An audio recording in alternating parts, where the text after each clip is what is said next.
No matter which mouth you feed on a two-headed snake, it still shits the same turd. But lucky for you, you have Mox News. More than 10 years. More than 60,000 videos. Mox News has been filtering the nonsense and illuminating the bullshit from your mainstream media. Turn off your TV and turn on to Mox News. For over a decade, documenting the socio-political events that have etched and carved the pathways that define today's modern mess, Mox News has been providing clarity while faithfully bringing you today's relevant stories 100% commercial-free and subscription-free. And just like Lady Liberty vows to remain free. But at this time, we're asking you for your help, your patronage, and your support to keep the lights on and the videos rolling. For less than 17 cents per day, you can become a basic subscriber, knowing that your donation is truly making a difference that will help continue bringing the news stories that make a difference in your life. Turn on, tune in, and drop a couple dimes today by clicking the link below or visiting moxnews.com and show your support at any level. From a single one-time donation or dedicated monthly subscriber, do it now in less than 2 minutes. All donations are safe, securely processed, and verified using PayPal, Visa, MasterCard, American Express, or Discover Card. As always, we're sure you'll find something of interest each and every day. This holiday season, give the gift of Mox. moxnews.com.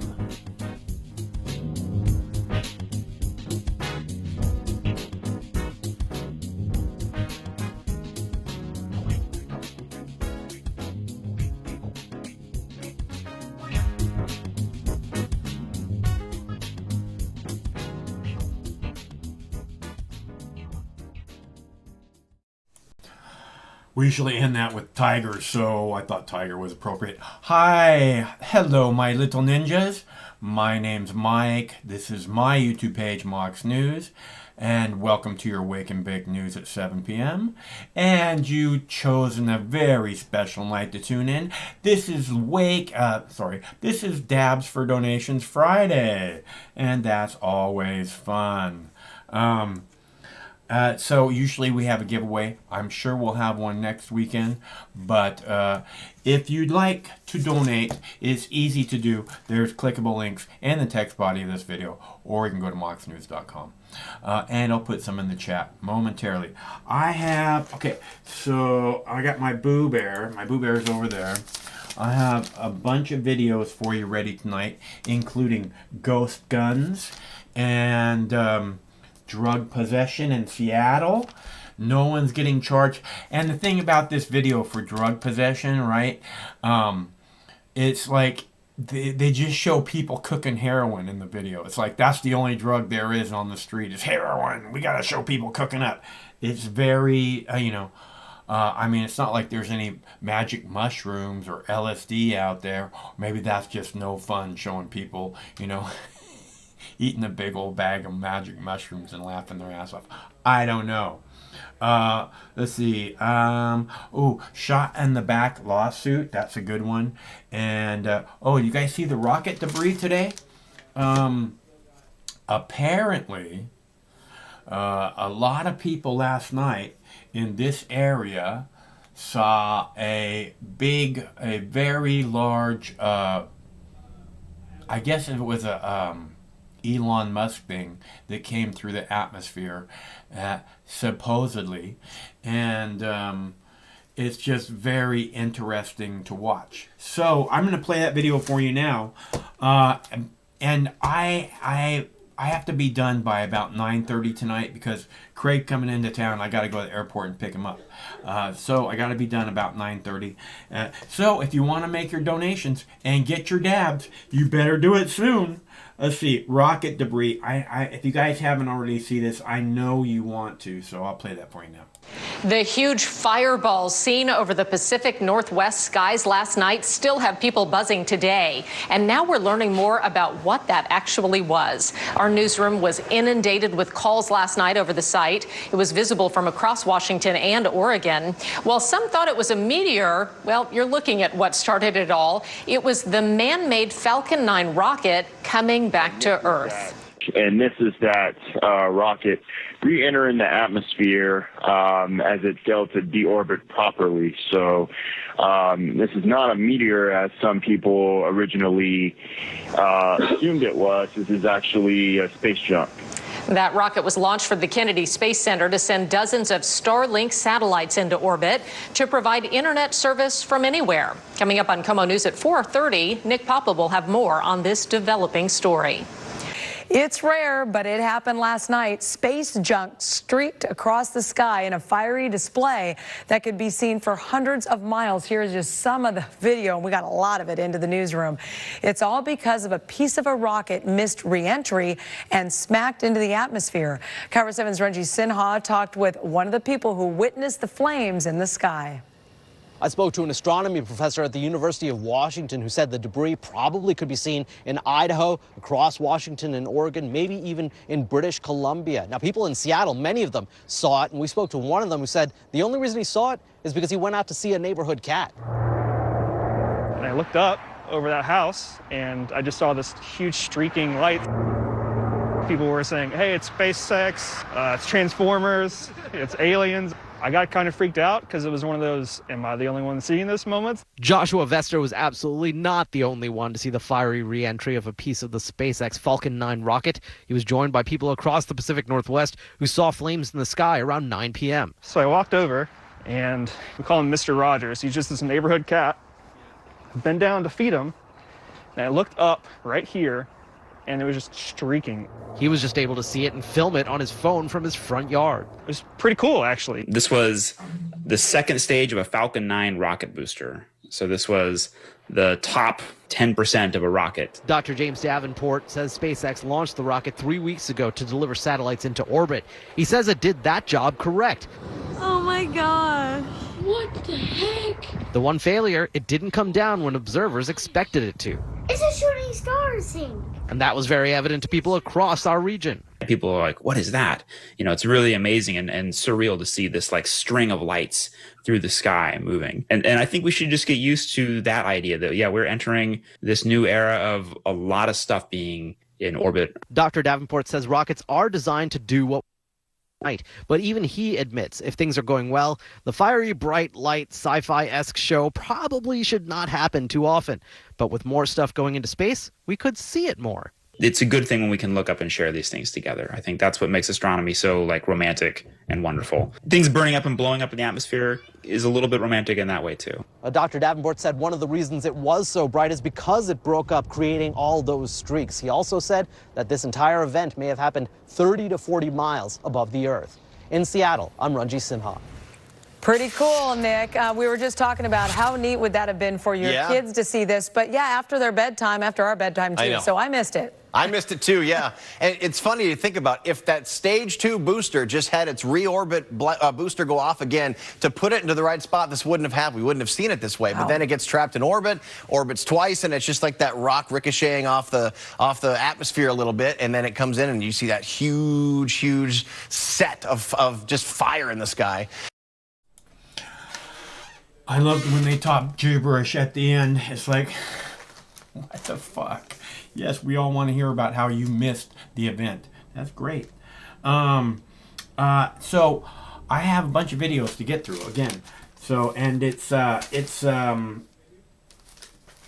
for Donations Friday. And what makes this a special Dabs for Donation Friday is I actually clean the water in my bong. Look at that. Clean water. That's hard to believe.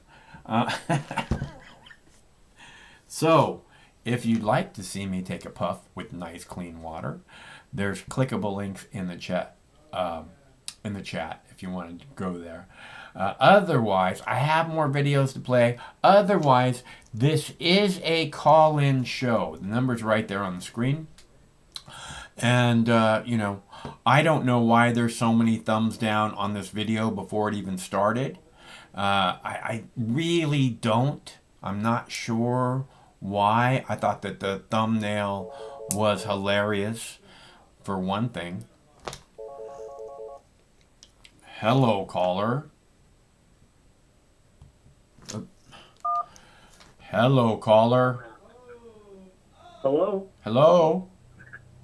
Hey, how's it going, man? It's going fine. How about you? Doing well, doing well. We're talking about Biden blames Trump for border wall. Biden what? Biden what? Biden blames Trump for border wall crisis. For the border crisis. That's just the title of the show. We can talk about whatever you like. Oh, sick, man. Right on. Well, I guess I'm just asking, what is your leaning on that exactly? It's something that do I believe it? Is that what you're asking? I mean, do you think that it was Trump's fault for the border crisis, or do you think it's more of Obama administration kind of deal? I think it's Biden's fault.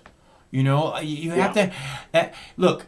I have this thing about the buck stops here, right? And so what happens on my show comes to me. That's my fault. What happens on the president's watch, whoever that president is, it's their fault. Okay? Obama said, I sign off on every drone strike, and then fucking hit hospitals, wedding parties, schools, and so again, you can go, oh, well, George W. Bush started this, so it's not really my fault. Bullshit. You're the one sitting there. The buck stops somewhere. So, you know what I'm saying? No, for sure. Like, if you're standing president and you feel like something's a problem, just change it. And if you're not changing it, then that's on you. I guess, what do you believe is the border crisis exactly? Do you feel like it's the people coming into the country, or do you feel like it's how we're treating the people that come into our country? I think it's probably both at the moment. Because if I wanted to, I mean, I can't imagine how hard the people waiting to find a better life, it must be very difficult. But at the same time, I can't cross the border into Canada right now because of the COVID-19. So, I'm coming from a third world country. So that's all I'm saying. You're coming from a third world country? No, I'm not. I'm not coming from a third world country. I'm coming from Seattle. It's top of the notch living in the world. What I'm saying is, I'm not some desperate person who's been exposed to God knows what. I've been here in Seattle, and now I can't cross the border. So no COVID. Let's pretend we're not talking about COVID right now. So that's still a factor, though, that they're from a third world country, that they shouldn't be crossing the border. I don't know that that's true. They shouldn't be crossing the border undocumented. All right. So what about the documentation process? Do you think that should be more streamlined? I don't really know anything about it.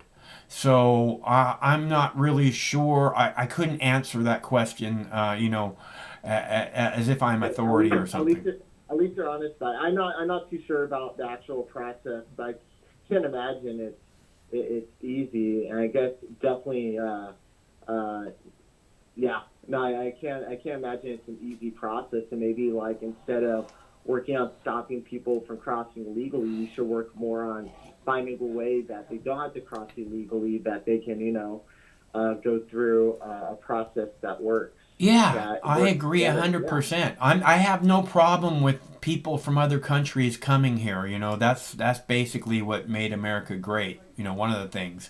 But I don't want them cross. I want to know who those people are. That's the only thing. If you come from France, everybody knows that you just came through. We saw your passport. We know who you are. That's the point. For sure. I guess I got two questions. First one, so So you're talking about standing presidents and their actions and everything. So I'm just like, first question, just wondering. I don't know if this matters at all. Were you a supporter of Donald Trump? No, you're new to the show, huh? Yes, I am. No, I've made that very, very clear. Yourself politically, then. I want all the bums thrown in prison. We have to. Every sitting member of Congress for the last 20 years, I want thrown in prison. I want to seize all their assets. I want their families to live in shame and destitute. Is that clear? Yeah, what should we do with their assets? Whatever. Feed the poor, man. I don't know. Make sure little children get dental care, you know? What's your view on gun control? I don't give a... I think that's it's a non-starter, right? There isn't going to be any gun control, okay? So... You know, and nor should there be. I mean, really, I like the idea of background checks, or you know, again, it's like with the people crossing the border, knowing who the people are that get the guns, but at the same time, that's kind of a list of people, addresses and everything where we need to go to get their guns, you know. So, but other than that, I am big shall not be infringed kind of guy. I'm tired of watching the Constitution be ripped to shreds, but at the same time, I have no interest in owning a gun whatsoever. What's your view on Uyghurs? It sounds like they're being very abused. I mean, I'm not in China. I can't really tell you about what's happening, but it sounds like, you know, I mean, it sounds like the direction America is headed, right? FEMA camps, re-education camps, that's what China calls them, is re-education camps. And every time I hear that word, I think that's what's coming to America. Yeah. Yeah, just like the virus, right? It's not so much like the virus as we need you to be of the hive mind, okay? You can't say, you can't say anything other than the official story when it comes to 9/11 and stuff like that. All right, last question now. I'll let you go. What hangs lower, your beard or your man boobs? Well, thanks a lot for calling. I thought I had a caller buzzing through. I thought I heard a caller buzzing through. That guy hung up on me, by the way. It wasn't me who hung up on him. Let's see. Let's see. And why are there so many thumbs down on this video? I don't understand. Can anybody tell me? Are you a Donald Trump supporter? Is that what it is? Is that what it is that people think I'm a Donald Trump supporter? Yes, I love Donald Trump. What are you new today? I love Donald Trump. 10 thumbs down on this video. How can that be? I thought the thumb was awesome. I think it's a good statement. I think it's a good title for a show. How can we be 10 thumbs down? And what the hell is wrong with those people? I work hard. I come out here with lots of videos, interesting videos. I just don't go, oh yeah, let's just grab this half an hour of news and break it down for the people. I come out here with fucking interesting videos. And you damn well know it. And I work to do that. Hello, caller. What's going on there, man? This is Thomas Sanders. Hey, Thomas. Nice to hear from you, bro. Hey. Yeah, man. Nice to see you on the screen. What do I say? Yeah. Okay, hold on. Yeah. What do I say about it? Each president, I think people put their... it's a baseball game, football game. I think I mentioned that to you before. And as soon as people stop following one or the other and start to see in between and see what's right and see what's wrong, they're going to always be on either or side and be confused and not use their own minds. to really solve some of these issues.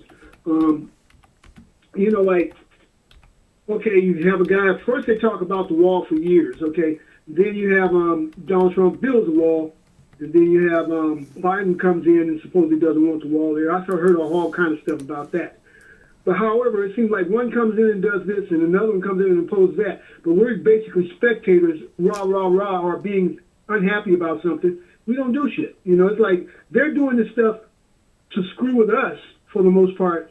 And it's like, what type of energy is that they're using? Why do they use energy to step up into positions to bullshit us?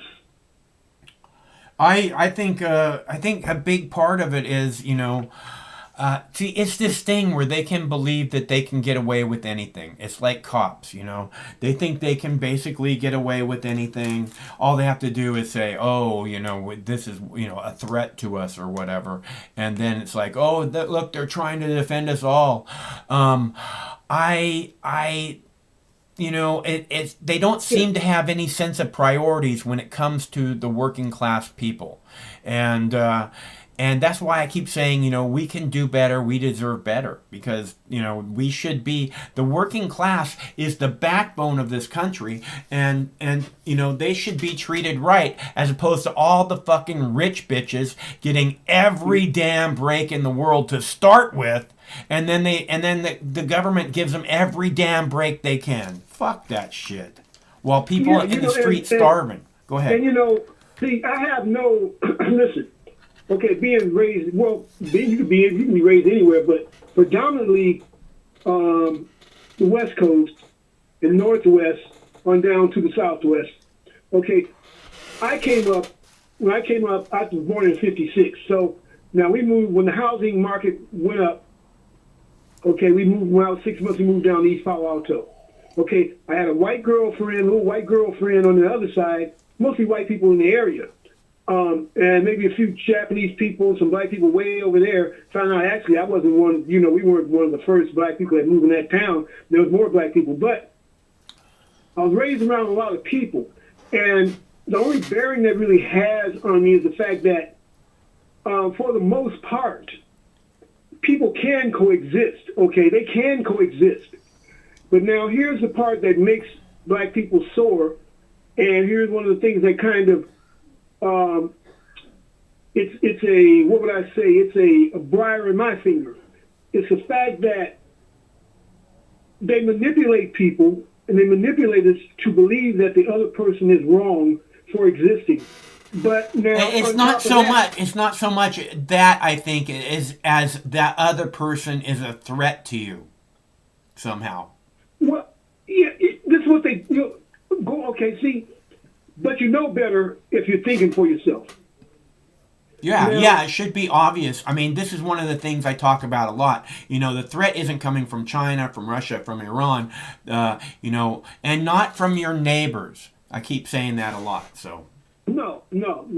Now, they're on their own when they do something wrong or they disrespect you, but that's not average for the most part. Now, look, I live up here in Martinez, like I say, in Concord. So, I mean, it's predominantly white. And, of course, you're going to get your people that's going to be an asshole now and then. But for the most part, I like the vibe because it's all right. You know, it's not cookie-cutter homes. It's still it's still an area where people live. You know? I live in a neighborhood like that. And trust me, I get shit every once in a while, too. You're going to get that. You know, but what I wanted to say was this. I don't have a problem with people. What I have a problem is the individual attitudes. Now, if you come here and I get a group of people a little bit more often that are kind of strange toward me, that are from other places, and I know that they're this culture or that culture, I'm going to wonder who's feeding you this bullshit, because for the most part, there are people that come from other countries that are actually told something before they start to get into society. And they look down on you. They look down on me, especially beginning with black. It's just like, now, you take some of the Mexican people I've experienced. I spoke to some of them. They say, man, shit. Most of the Mexican people that come here from Mexico, you know, I've been here for a few years. Most people that come here don't like us American Mexican people that have been here for a while. So I'm like, well, that's another issue there too, because there are some people that come here saying, fuck America. Well, I can understand that if you're saying fuck the system and you're going to do better, but if you're just going to shit on people when you come here, that doesn't sound too good, you see. But now I meet some people, I mean, look, I'm talking about Mexican people, and I'm talking about some people from over in Honduras, wherever they might be. Man, look here. You can't beat the sweetness of their voices, especially the women. You know, I mean, you can tell they're genuinely sweet, you know, especially when it comes to service. And that's anybody if they're cultured that way. But see, America has a different culture. They've messed up a lot of the cultures of the people. You know, I used to work with people when I lived in Tahoe. I used to work with people from San Salvador or El Salvador or something, and they would invite me to their homes all the time, and we get there and they just start barbecuing, and they barbecue for like 2 hours and just like everything you want, cerveza, you know, anything. They're just as nice as can be. Very, very, very, very. They're festive. They're festive, and I think it's a good thing. But I'm just saying, like I say, you know, I understand people coming here, but they got to come, you know, see, because not everybody, but they got to come here with.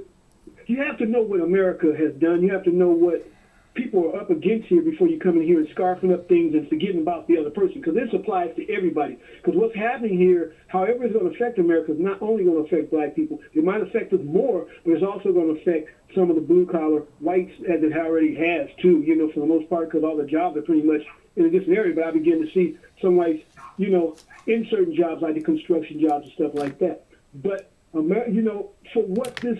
What I say, I really don't even like to call it America, but this hemisphere, for what it stands, supposed to what's written, and what they're supposed to be going by, they need to go by that and know how to go by that to where it serves the people here. No, there's a point, like I say, because there's a point where I've known people, I ain't gonna hold you long, I've known people that come from like Vietnam and what have you, and after working with them a little while, they come to me like, Thomas, guess what? I have my citizenship. They studied for their citizenship.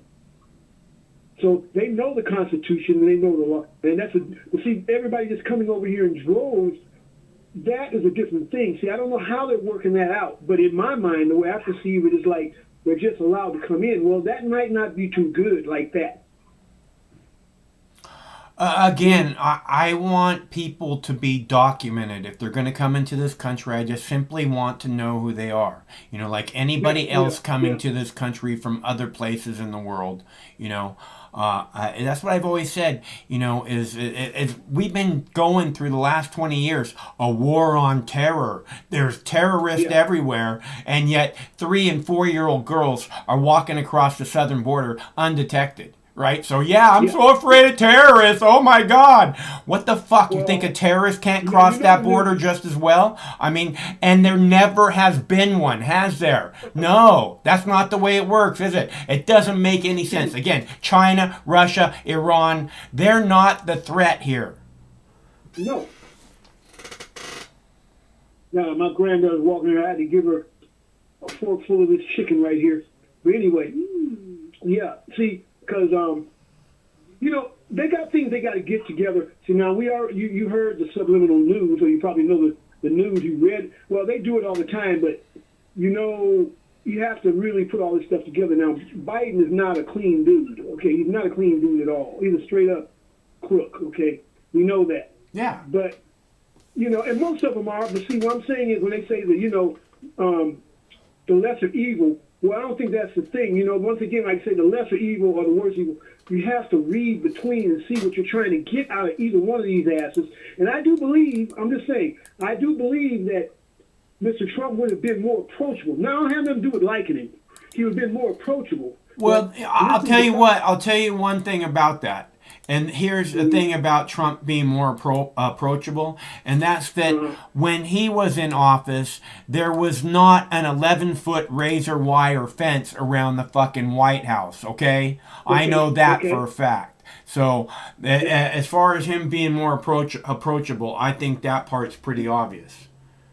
So kind of show that part. See, now then, when did the bombs actually start dropping? Okay? See, so I'm just saying, you know, people just got to think, you know, now most of the black people I know, oh, I'm going Democrat. Okay, you got Democrat in here. Now what the hell are you going to do now? Okay, you got them in there. This is what I'm talking about, the sports-minded people. They don't have any hopes and dreams. Basically, they're just looking at a person and say, I want this person, I don't want that person. But where do you stop and say, hey, let's get our shit together here, okay? And then let's collectively go and get what we want, talk about what we need, ride or die. See, that ain't happening there. You know what I'm saying? So, I mean, it's a lot. I know it's a little touchy for you there, but I'm just saying, I know you observe. Yeah, I do a lot of that. It's mostly just a conversation that I want to start. I think it's really important to hear other people's, what they think. Their opinions, what they think, and I think that's I think that's really how we all come together and recognize the common enemy. Well, this is what I tell people a lot of times. I say it's not about conflicting. It's about being patient to get perspectives. You can always hear something, be ready to comment, but it's not time to comment. You say, okay, well, then you walk away from it, and then you do something with that, and at the same time, affirmation will come, confirmation will come, or either it just doesn't hold, water. It's just a matter of patience and listening a lot of times instead of, well, I just heard you say something that made me piss me off, I'm going to start whomping on your head. It just doesn't work like that. Just, hey, I'm going to listen to you talk about some more. You have a good evening? All right, Thomas, it's good to hear from you. It's good to hear from you. What time is it up there? It's 7:30. It's 7:30. Same thing as here. Yeah. Same thing as here. Okay, have a good one. All right, bro. Let's see. So, and I have to get out of here by 9:30 to go pick up Craig at the airport. So we don't have much more time. It's dabs for donations. We need to get through this. I want to heat up the bong because SC was so nice as to give us a donation on Dabs for Donations Friday. Here's how it works. You give a donation, I do a dab in your honor. But we only have 2 hours to get it done, so now's your chance. Let's see, I have a video about drug possession, and then I play a second video after it about an edibles bust. They seem to be very contradictory in what's being said here, so I thought you might want to see that. And then I have another video coming up about Mitt Romney receiving a bravery award. I bet you guys didn't hear about that, did you? Okay, drug possession in Seattle. No penalty currently for drug possession in Seattle. No penalty. And then shortly after that, I'll play a video about an edibles bust. And, it's very, again, contradictory. So I thought you guys should see that so that we can understand how crazy this fucking police state is. It is exactly 1 month now since the state Supreme Court ruled our state's drug possession law unconstitutional. And right now, you can have any amount of drugs in your possession without getting arrested by local police. Here's KOMO's Matt Markovich with the latest. It can't be understated how big of an impact the court's decision has on past and future drug possession cases in the state, including the resentencing of 126,000 cases that could cost counties tens of millions of dollars. Going forward, only federal agents are able to arrest someone with illegal narcotics like heroin, cocaine, and pain pills without a prescription. Local prosecutors can't charge anyone with drug possession because there is no longer a state law preventing it. This one court ruling is going to have such immense ripple effects that I think very few people are going to understand right now, but they're going to see those impacts in the next few months.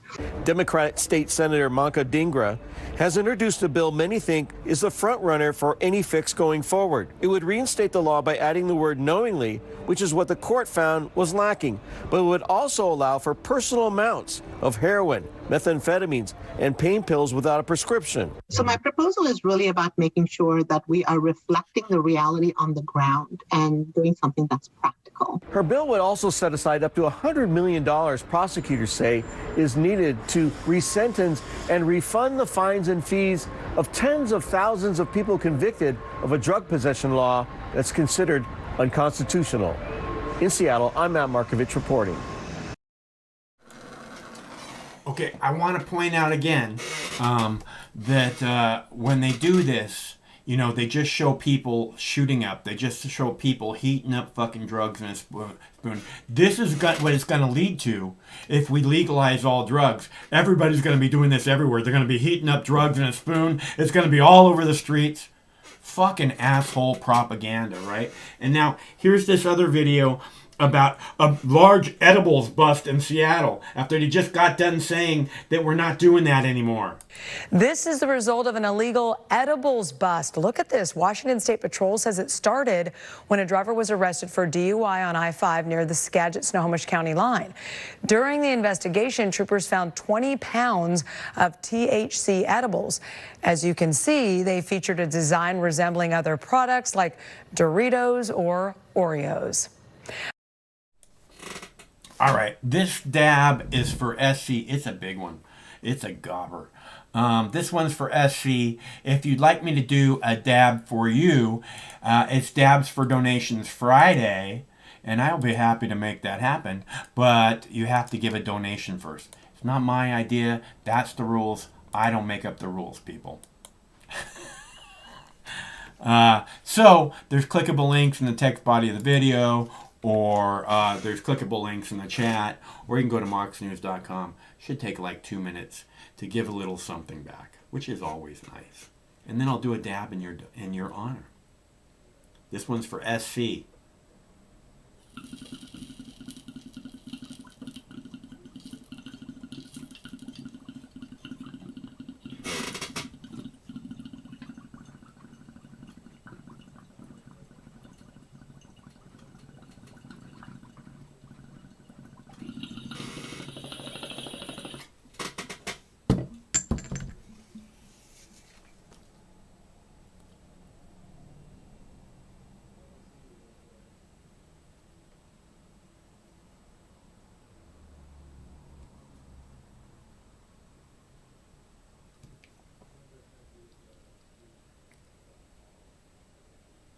All right.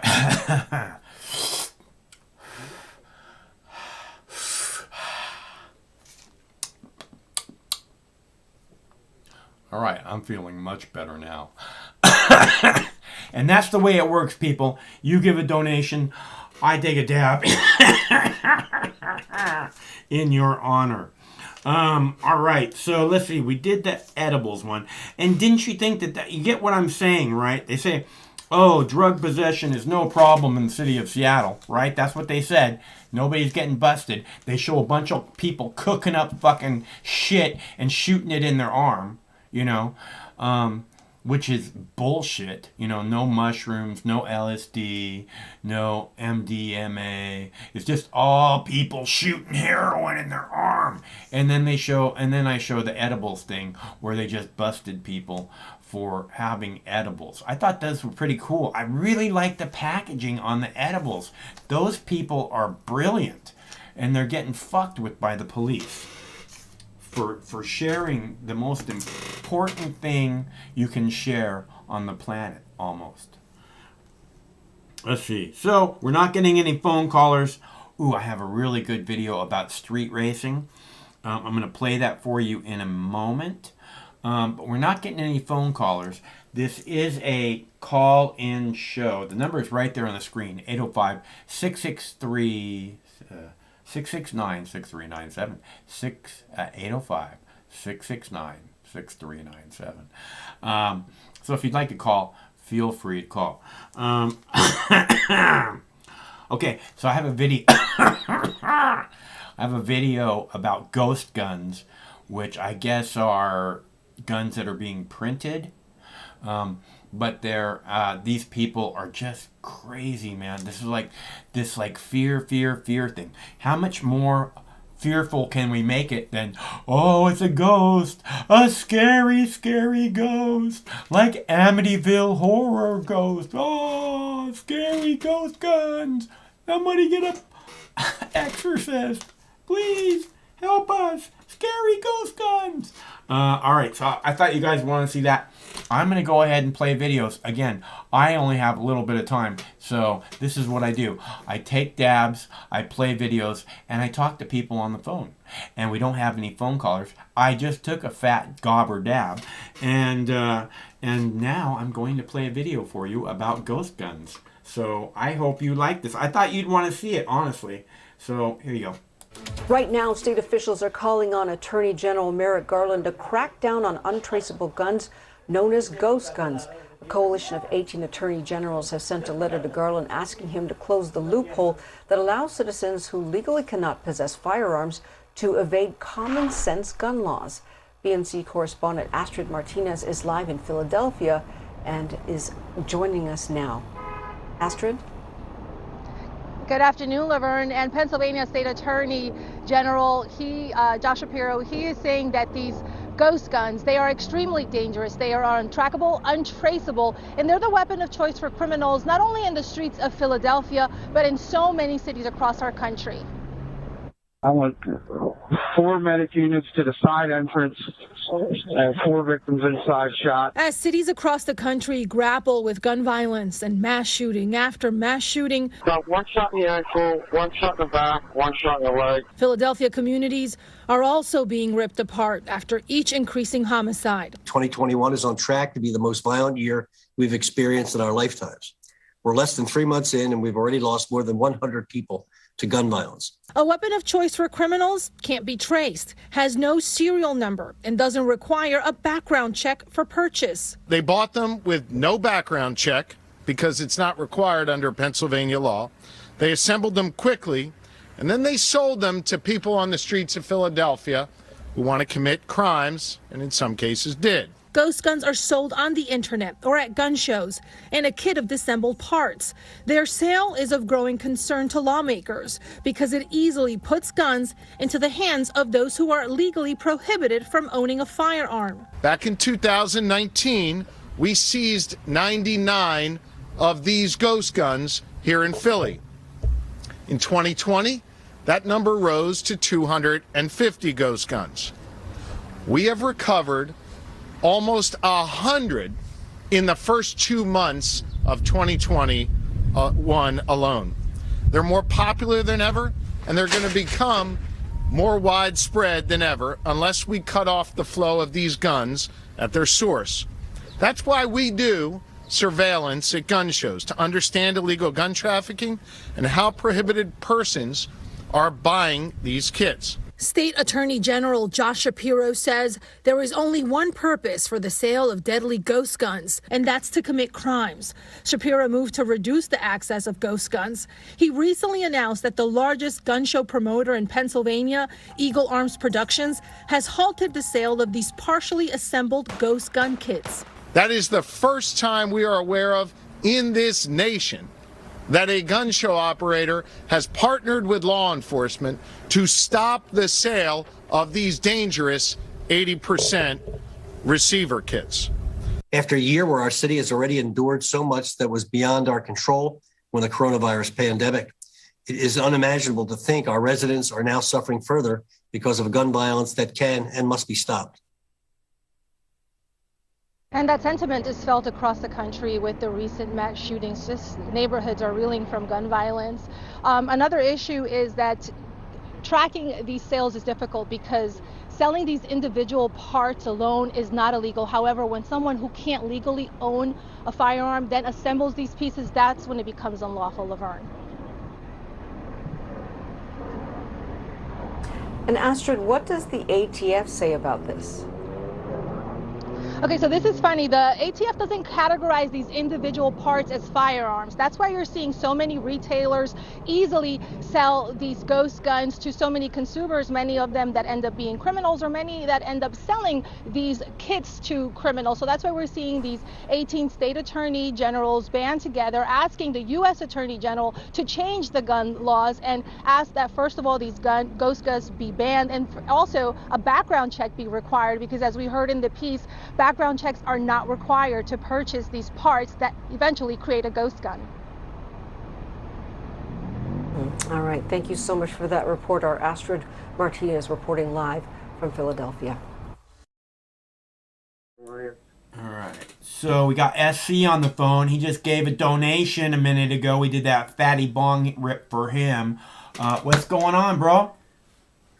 I just want to totally recommend giving a donation for a bong rip. It was the best PayPal donation I've ever given. That's very So nice. I highly recommend it. That's very nice of you. But truly, Max, it was a great bong rip. Some of the biggest bong rips I've ever seen in my life. You're pretty. I tell Melania all the time, watch my quiz, Friday night, dad for donations. It's almost a Trump idea. It's so great. Yeah, it was great, man. You're very good at that. Some say I'm the best. Some say it's divine. So, what's going on? Well, man, a lot of things are going on. You know, some of the things that I took away from that press conference, you know, Joe Biden said that we are not going to be able to withdraw our military from Afghanistan because of logistical reasons by the May 8th deadline. Yeah. So after 20 years of occupation, we still haven't figured out how the fuck to pull out. I don't think that they haven't figured out how to do it. I don't think that that's the reality. I think the reality is that the last thing they want to do is get out of Afghanistan. They want to stay there forever. Right. Exactly. Yeah. Exactly. That's why it's just so crazy. It's crazy because we'd spend so much money there, and it's like it's never gonna stop. And it's like we have so much money we can afford to just fucking flush it down the toilet for Afghanistan, right? Fuck. Well, it's just Kabul doesn't even have public sewage. I didn't know so that. $6 That's trillion, horrible. Yeah, you didn't know that. So we've really done a lot in Afghanistan. Yeah. To help those people's lives. I said what they should have done is like an infrastructure project where they just built nice asphalt roads for everybody, and then they put up telephone poles and make sure everybody has cable going to their house, and then they just play Happy Days and Laverne and Shirley and shit like that, garbage like that, American shit. And you know what? They'll wind up loving Americans so much, but it's just so stupid. They don't want that. You got to feed your own kids first, Mike. It would be so much cheaper to do what I said in Afghanistan than what they've been doing for the last 20 years. And they probably could have done it in less than 10 years, less than half the time. So, but you're right. We need an infrastructure project here. I scream about that all the time. We need high-speed rail. We need high-speed rail. Among other things, we need to think boldly. We need it. We need to think boldly. We need to think boldly about what's going to be in the next 100 years and build the infrastructure for that. Otherwise, we're really letting down our kids because they have no chance of like really being big. I believe we need a volunteer workforce that is paid, say, $20 an hour. They're provided a tiny house living center, and they go out and build this damn high-speed rail system. Or they build a new little tiny home community, you know, where we create, you know, self-sustaining, eco-centric, you know, lives for people. Why don't we start planting fruit trees and nut trees in public parks across the country? Sure, I've said that again and again. To feed people. It just does not make sense. Yeah, there should be. They don't want you to live a long life. Yeah, there should be tomato plants and fucking bell pepper plants, all kinds of pepper plants, all over the place. They don't want you to raise your own chicken eggs. You know, they want you to eat the chickens that have been raised, 10 chickens in a cage, who have never seen the rain or felt the wind. You know, that are injected, they eat all kinds of fucking chemicals and steroids and shit. I don't know if you've ever been in one of these chicken farms. They don't have feathers. Yeah, I've heard crazy. That. Yeah. After 2 years, they just bury them in soil and kill them. I mean, it is you would never eat store eggs again if you saw the condition of the chickens that they came from. Yeah. I have a neighbor who sells duck eggs. Yeah, they're actually great. 130% of your daily vitamin B in a duck egg compared to a chicken egg. Yeah. About 35% on a chicken egg. Interesting. Because ducks drink a lot of water. Huh. So that translates to hydration in the egg. That's awesome. Yeah, the more you know. And they make great things for baking desserts, like French use duck eggs in dessert. They're great for that. I'll have to try it in my Takes away brownies. fluff to the cookie. Yeah, I have to try it in my brownies. Makes a great chocolate chip or brownie. It'll be life changing. Nice. Seriously. I hear what you're saying, man. So Biden, just totally inept. 80 million votes, and they can't even control the internet. I don't know if you've noticed every Biden-related video, including this one, and you're wondering why you have such a bad ratio. It's because of Biden. You mentioned Biden. I swear to God, it's that simple. Like, so look at any Biden video on ABC, CBS, NBC. Every time the White House posts a video, no comments, and look at the ratio. 5-to-1 dislikes to likes, if that. And this is after these companies have tried to ban and censor every single one of us who have thought differently. Yeah, any kind of their own opinion. And they're still losing. Yeah. And they're supposed to, they're supposed to be looking for an audience, right? They're supposed to want people to come to them, and they're like at war with them. It's idiotic. So essentially, we're seeing the grand facade of the American government, the grand illusion, being revealed in front of us, and it's taking place real time, in my opinion. Kind of cool. Kind of gives you a little hope. Right. I have. When this nation established on revolution and established on the people's power to check the government, and this government ultimately being a people's government. And when you see January 6th, patriots trying to take back their government because they realize what a fraudulent election this was in every shape and form. And they try to call this a terrorist event, a bioterrorist event, an insurrection. Like, do you understand the restraint of those people on that day? I pointed it out again and again. I mean, you're not a new viewer, right? No. I've talked a lot. I haven't really heard your stance on this. Oh, I've talked a lot about this. I consider what they did to be a very peaceful protest. This was incredible restraint. Yeah, I mean, because if you look, those people, every time the cops got out of their way, they were like shaking the cops' hands and fucking patting them on the back.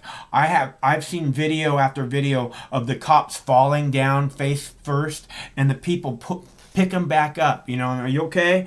And and then when they went into the people's house, when they went in there, they didn't graffiti anything, they didn't topple any statues, irreplaceable statues, and they didn't rip down hundreds of year old paintings. In my opinion, they were very, very peaceful. Exactly. These people went to work every day for a year, came home from work, and saw their cities across the country burning. Well, what I'd really like to know is they're charging all these people, right? And in Seattle alone, there's at least 6 police officers that have been identified as being in the protest. And they never talk about this. They talked about it like the first 2 weeks of people like getting arrested and stuff, or so maybe just the first 2 weeks of right after the protest. And all I can think is if there was 6 cops there from Seattle, that probably means there was hundreds of cops there from all across the country. And I'll tell you one other thing that I think, and that's that when we see cops inside protest in plain clothes, it's almost always been as provocateurs. Mm-hmm. Well, I think there was an element of that for sure on that day. You can just look at the Jaden X video where he or someone close to him, I forget what it is calling for, or he says that they're going to burn down this shit, or trust me, there's people that are going to burn this shit down. And that's, I think, what they wanted. I think they wanted it to burn. Because, that was the nail in the coffin. If these, white supremacists could storm who are Trump supporters, could storm the Capitol and burn it down, that would be the end of Donald Trump. That would be the end of the capital. End of America. That'd be the end of protest. That's what they'd really like. That's what they wanted. That's what they'd really like. But they didn't account for the restraint that these patriots showed. Right. That's another thing. They didn't bomb anything. They didn't set anything on fire. And they want to call them terrorists. And in my opinion, you kind of got to bomb something or set something on fire at the very least. And the so-called bombs that were placed at the RNC headquarters, that to me did not look like a Trump supporter, just to be honest. It's very fucking convenient for them, that's for sure. And the bombs didn't go off. They were planted. They didn't go off. And, it didn't look like he was a MAGA supporter there for the weekend. Yeah, to be right. honest. He looked a lot. It looked like he was maybe given some money and said, "Place us back here." Well, that or he's a professional, one or the other. Because you never see his face, True. This whole administration is completely fraudulent. It's a totalitarian regime. I've ever seen one. Totalitarian regime and a medical dictatorship. They silenced the leader of the free world. Unbelievable, dude. I can't believe how rampant the censorship is right now. It's just like, and no one's pushing back against it. Exactly. Where are the marches from the right? Is it still because we have the military in the streets? I mean, will there movements be started? And I hope some from the left will join in pushing back against this censorship, because if they don't, it's going to be them next. Pretty soon, they'll come to me. Pretty soon they'll cancel you. When Alex Jones got shut down by, boom, Facebook, boom, YouTube, boom, Twitter, I was like, I made a lot of videos about, look what's happening. This is going to happen to everybody who speaks out. And so, and we've seen it happen again and again. Yeah, and it's even gone beyond that in terms of, the cloud deal with Amazon Parler, I believe.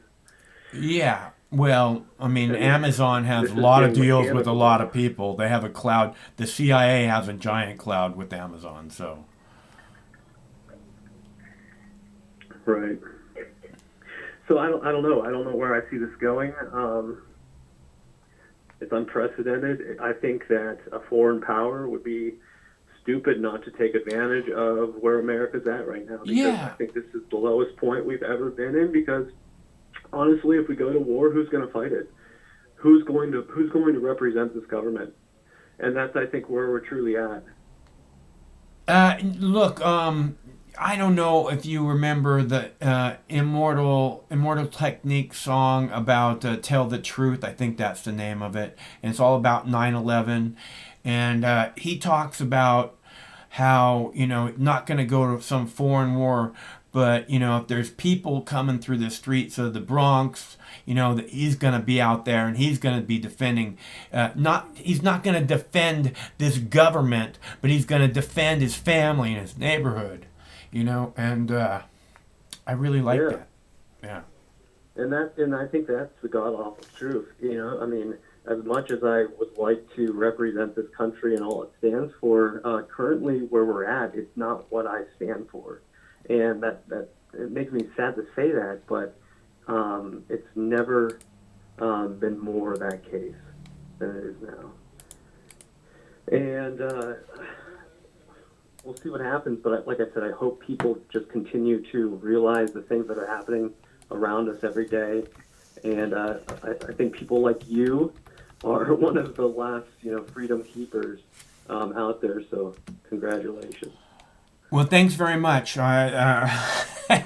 Every day when I get up in the morning, the first thing I do is pull up the YouTube page and see if it's still there.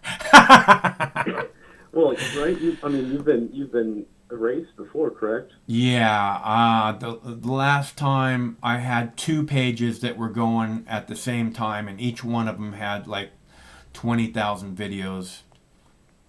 Now, do you have those backed up? I have all the videos. That's great. That's great. How much data is that, if you don't mind me asking? Terabytes?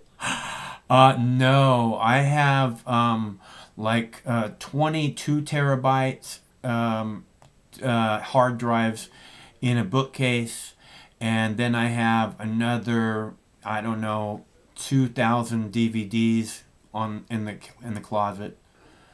That's awesome. You know, all that deserves to be in a museum someday. Or, you know, uploaded to a safe, you know, protected website. Maybe when Donald Trump starts his new social media, I'll consider it. I really don't think he's going to. It would be the smartest thing he could do. It would be, if he's not going to get a TV show, it would be the smartest thing he could do. Do you see him running in 2024?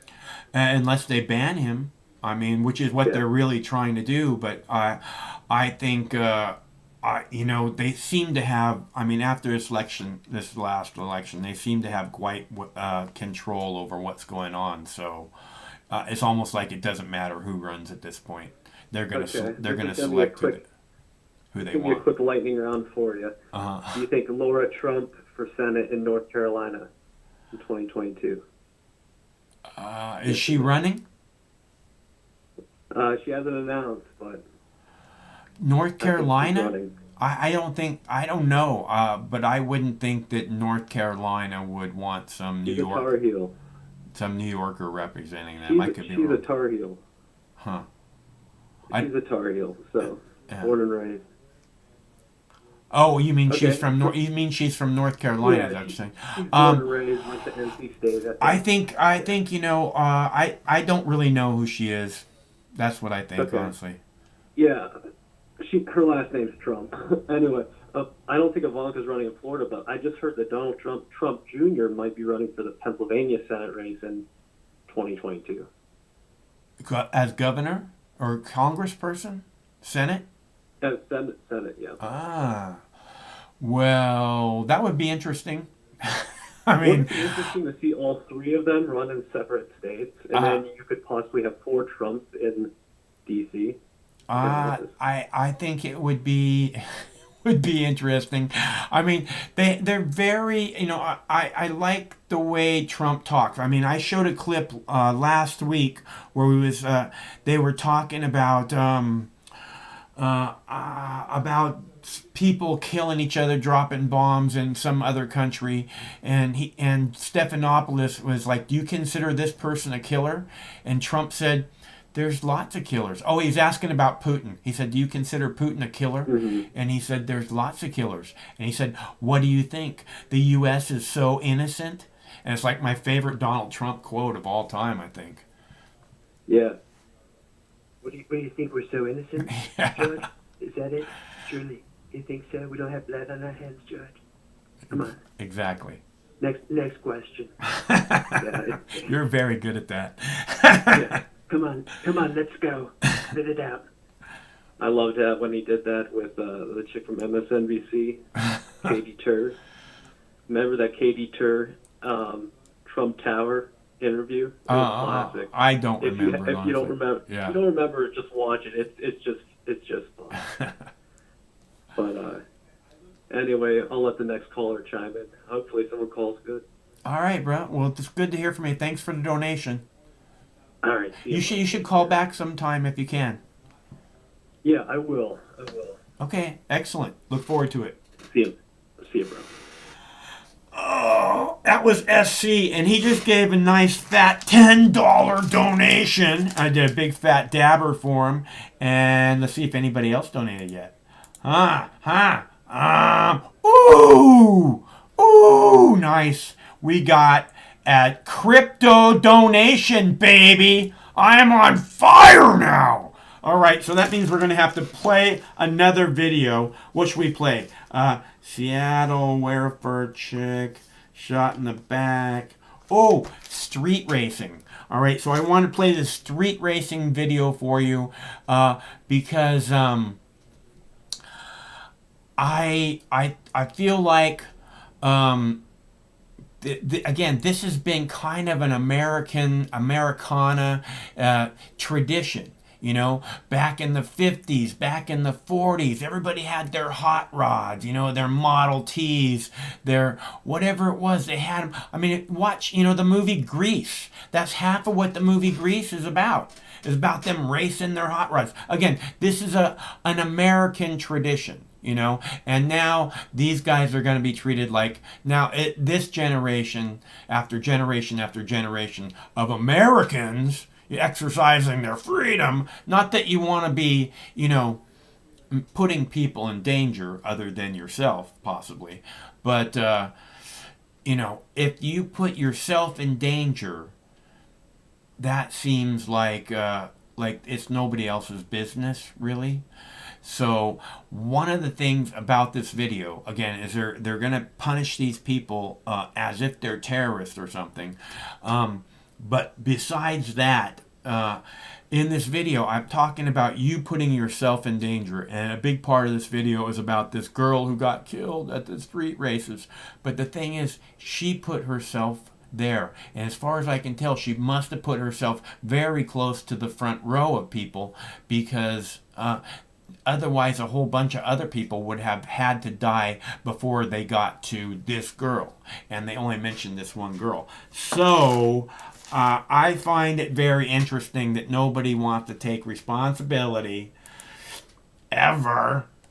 So I wanted to show you that video because, again, street racing is an American tradition that's been around for generations. All right, Lisa, thank you. Well, tonight, Q13 News continues to focus on the dangerous impacts of street racing and community efforts to fight back. In Pierce County, several cities are now passing new laws to keep streets safe. Tonight, a mother's voice is joining the fight, and she is taking action into her own hands after a tragedy in her family. Q13's AJ Janavel has her story. On a neighborhood sidewalk in Puyallup stands 3 generations of women. Serena Hustis, her mom, Angela, and Serena's little girl, Sadie. But this group of women is missing a big part of their family. It's not fair. Serena Hustis's 19-year-old sister, Kenna, went to a car meetup in Auburn. At the meetup, police say a driver showing off slammed into a group of women. Kenna was one of them. It just makes me sick. For weeks, this family watched as Kelly, their sister, daughter, aunt, and friend, fought for her life, while everyone else around them celebrated the holidays. Unfortunately, this family never got to celebrate together. I think that's one of the hardest parts for me, is trying to explain to a 2-year-old where her aunt went. The death of her sister is one of the hardest things Serena tells me she has ever faced. But what makes it so much harder is seeing the same people on social media continuing to do the things which got her sister killed. I don't want anyone to have to go through that. Around this family, efforts are being made to crack down on street racing. In Fife, Tacoma, and their hometown of Puyallup, offenders facing big punishments like fines, impounding cars, or even jail time. Serena says this is a step in the right direction, but more needs to be done. I just can't let Kenna's death happen for no reason. I want to make her story known. That is why she created a petition on change.org to share her sister's story. And she says hopefully get enough signatures to send to the governor to see statewide changes. People get hurt. People lose their lives. It's only been a few months since this family lost one of the most important people in the world to them due to the dangers of street racing. Serena hopes sharing her story can bring change. And if it just saves one person, then I feel like that's doing something. Reporting in Puyallup, AJ Janavel, Q13 News. Well, there are some big changes that are happening this week. The city of Fife is passing an emergency law into effect, which could mean a street racer's car getting impounded for a month. Tacoma is also having a final vote on new street racing laws next week. And to see Serena's petition, just head over to Q13Fox.com.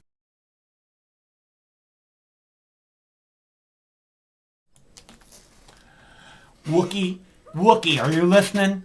I can tell you one thing for sure.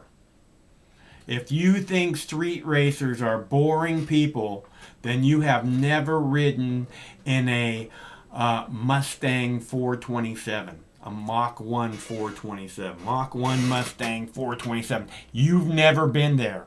Otherwise, you would know street racers are not boring.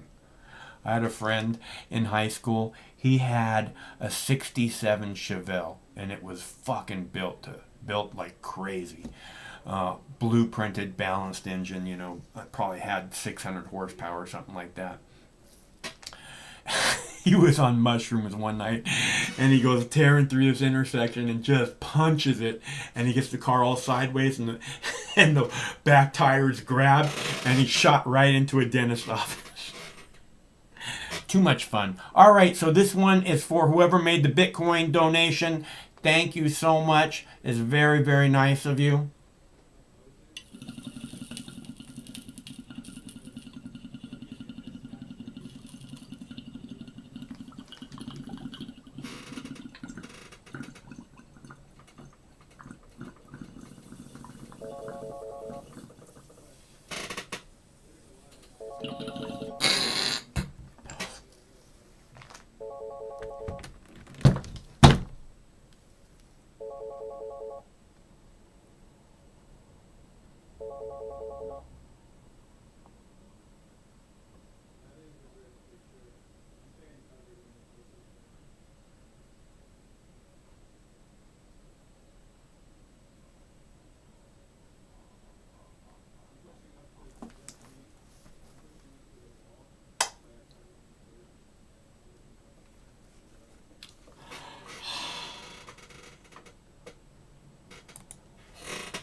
All right. Good thing I don't. Good thing I don't have to drive to go get Craig. All right. So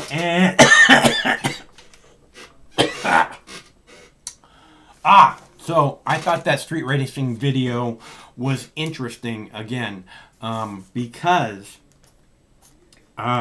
Again, this is for a couple reasons. Number one, the people in that video that are blaming the street racers for the girl's death doesn't seem to be taking any responsibility for the girl's action that put her there at the street racing to start with.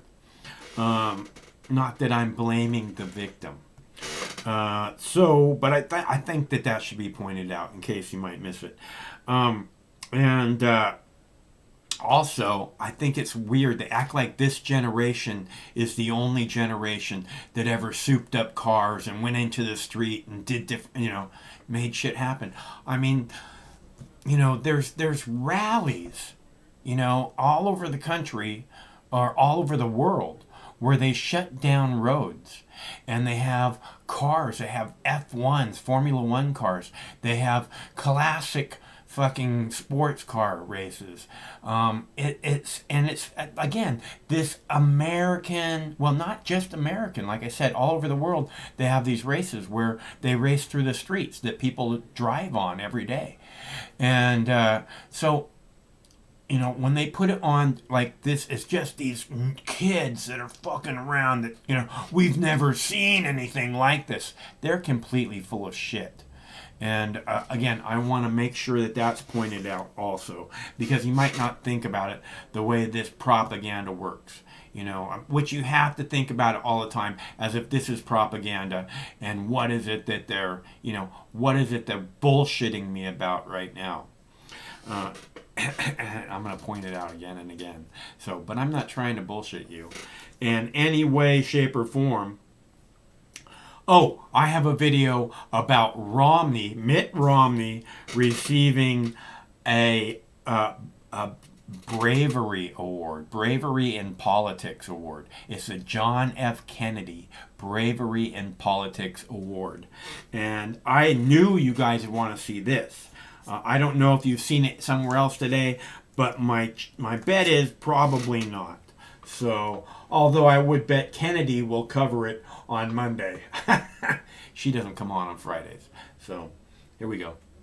Utah Senator Mitt Romney is getting an award named after a Democratic president. Romney is the year's winner of the John F. Kennedy Profile and Courage Award. The Kennedy Library Foundation says they chose Romney because of his, quote, courageous defense of democracy. They pointed to his vote to convict former President Trump on an article of impeachment.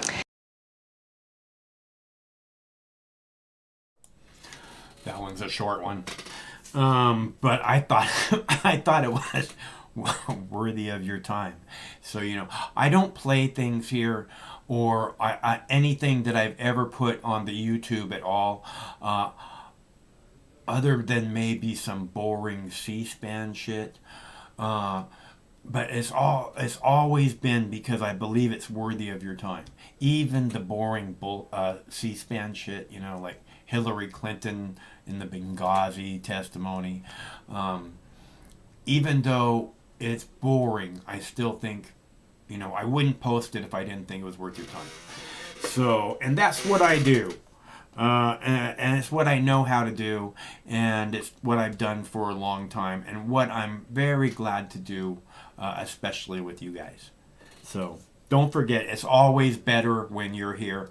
In fact, without you, it would be pretty much completely meaningless because I'd just be sitting here talking to myself. And that's part of why I would like you to call in, because I'd like to have a conversation with you about what's happening.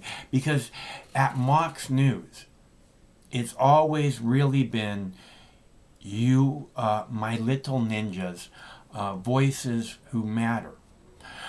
Because, and this is a big part of why at the beginning of YouTube and, you know, through quite an extended period, I never censored it, pretty much anybody. I mean, it was extremely limited, like 0.100%, you know, and so that's because during that time, I wasn't speaking out either, and I didn't talk very much in the comments, and it was because I've never wanted you guys. I never wanted to direct you guys, you know, tell you what it is you're supposed to think, and that's why I want you to call in, because I'm not just sitting here trying to, you know, tell you. I'm not just sitting here telling you propaganda, trying to tell you what you're supposed to think. You know, people call up and they say, "Hey, Mox, what do you think about this?" And I say, "Well, this is what I think about it. What do you think about it?" You know, and that's again, this is what's always been to me interesting about Mox News. Besides, you know, clips worthy of your time, it's always been the conversation that goes on here. And I want to make that, you know, I'd like to make you all part of it. So if you have the chance, the number's on the screen, 805-669-6397. And it's Dabs for Donations Friday. So if you would like me to do a dab in your honor, it's easy to leave a donation at moxnews.com, or there's clickable links in the text body of this video and also in the chat of this video. And Mox News survives solely on contributions from good people like you. So if you can give a little something back, it makes a big difference in my world. What video should we play next, since we have no callers? Anyone? Bueller?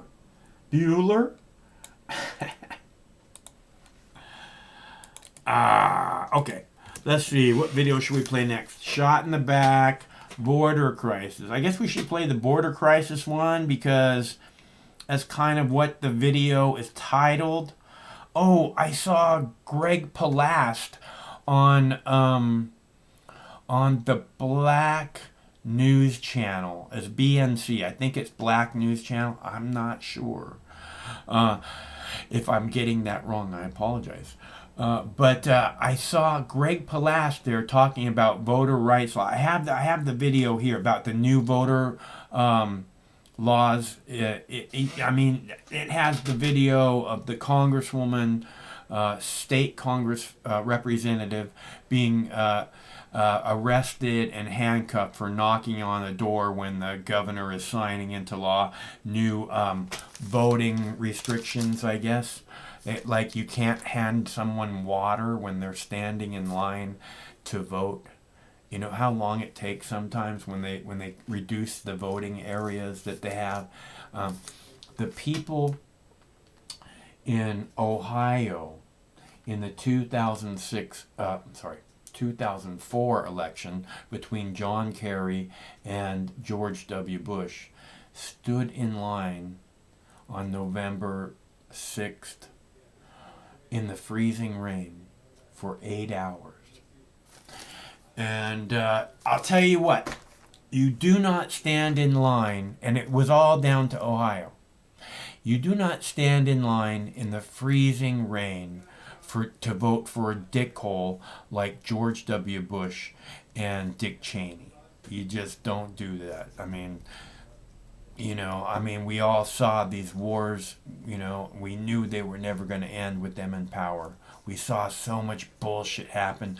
The Patriot Act, where it declares all people inside this country potential enemy combatants, right? Patriot Act. Who would vote against something named Patriot, right? What are you, unpatriotic? Is that what you are? Okay, I see how it is. Since we didn't get a caller, it is a call-in show. You guys got that part, right? Since we didn't get a caller, I'm going to go ahead and play the video about the border crisis. And I will be back momentarily. I'm going to go heat up my tea. I'll be back momentarily. Right now, Republican senators are visiting the southern border with Mexico, and they're describing conditions for migrants and law enforcement officers reaching crisis level. But how different is what we're seeing today from what we've seen at the border over the last decade? Here's Sinclair National correspondent James Rosen.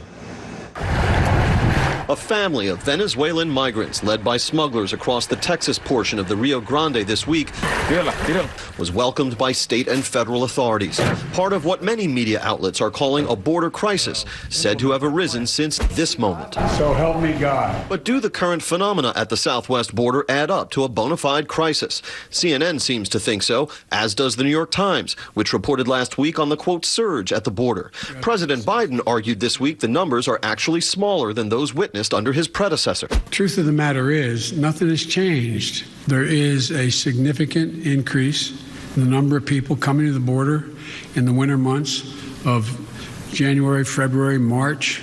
It happens every single solitary year. But Chad Wolf, the acting Secretary of Homeland Security for the final 14 months of the Trump administration, challenged the incumbent's claims in an interview with the National Desk on Friday. In February alone, CBP saw over 100,000 illegal apprehensions. That's the highest February in almost 20 years. It has to do directly with both the messaging and the policies of the Biden administration. However, the rise in monthly encounters at the border, meaning incidents in which U.S. law enforcement determined someone to be crossing the border illegally, actually began under the Trump administration, whose last 9 months in office saw that figure rise by more than 300%, from nearly 15,000 in April of last year to more than 62,000 by year's end. The need and the desire for people to migrate to the country at that border is not any different than it has been.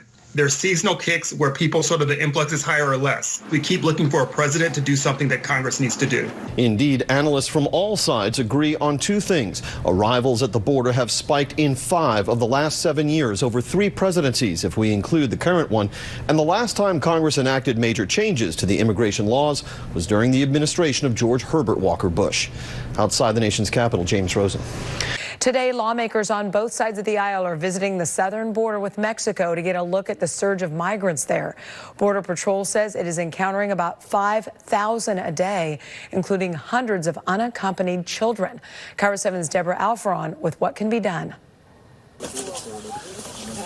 Republican senators climbed through the brush at midnight in Hidalgo County, Texas, following a path they say smugglers are using to bring people into the U.S. Right across the river, we heard coyotes, human smugglers, saying, "We're coming."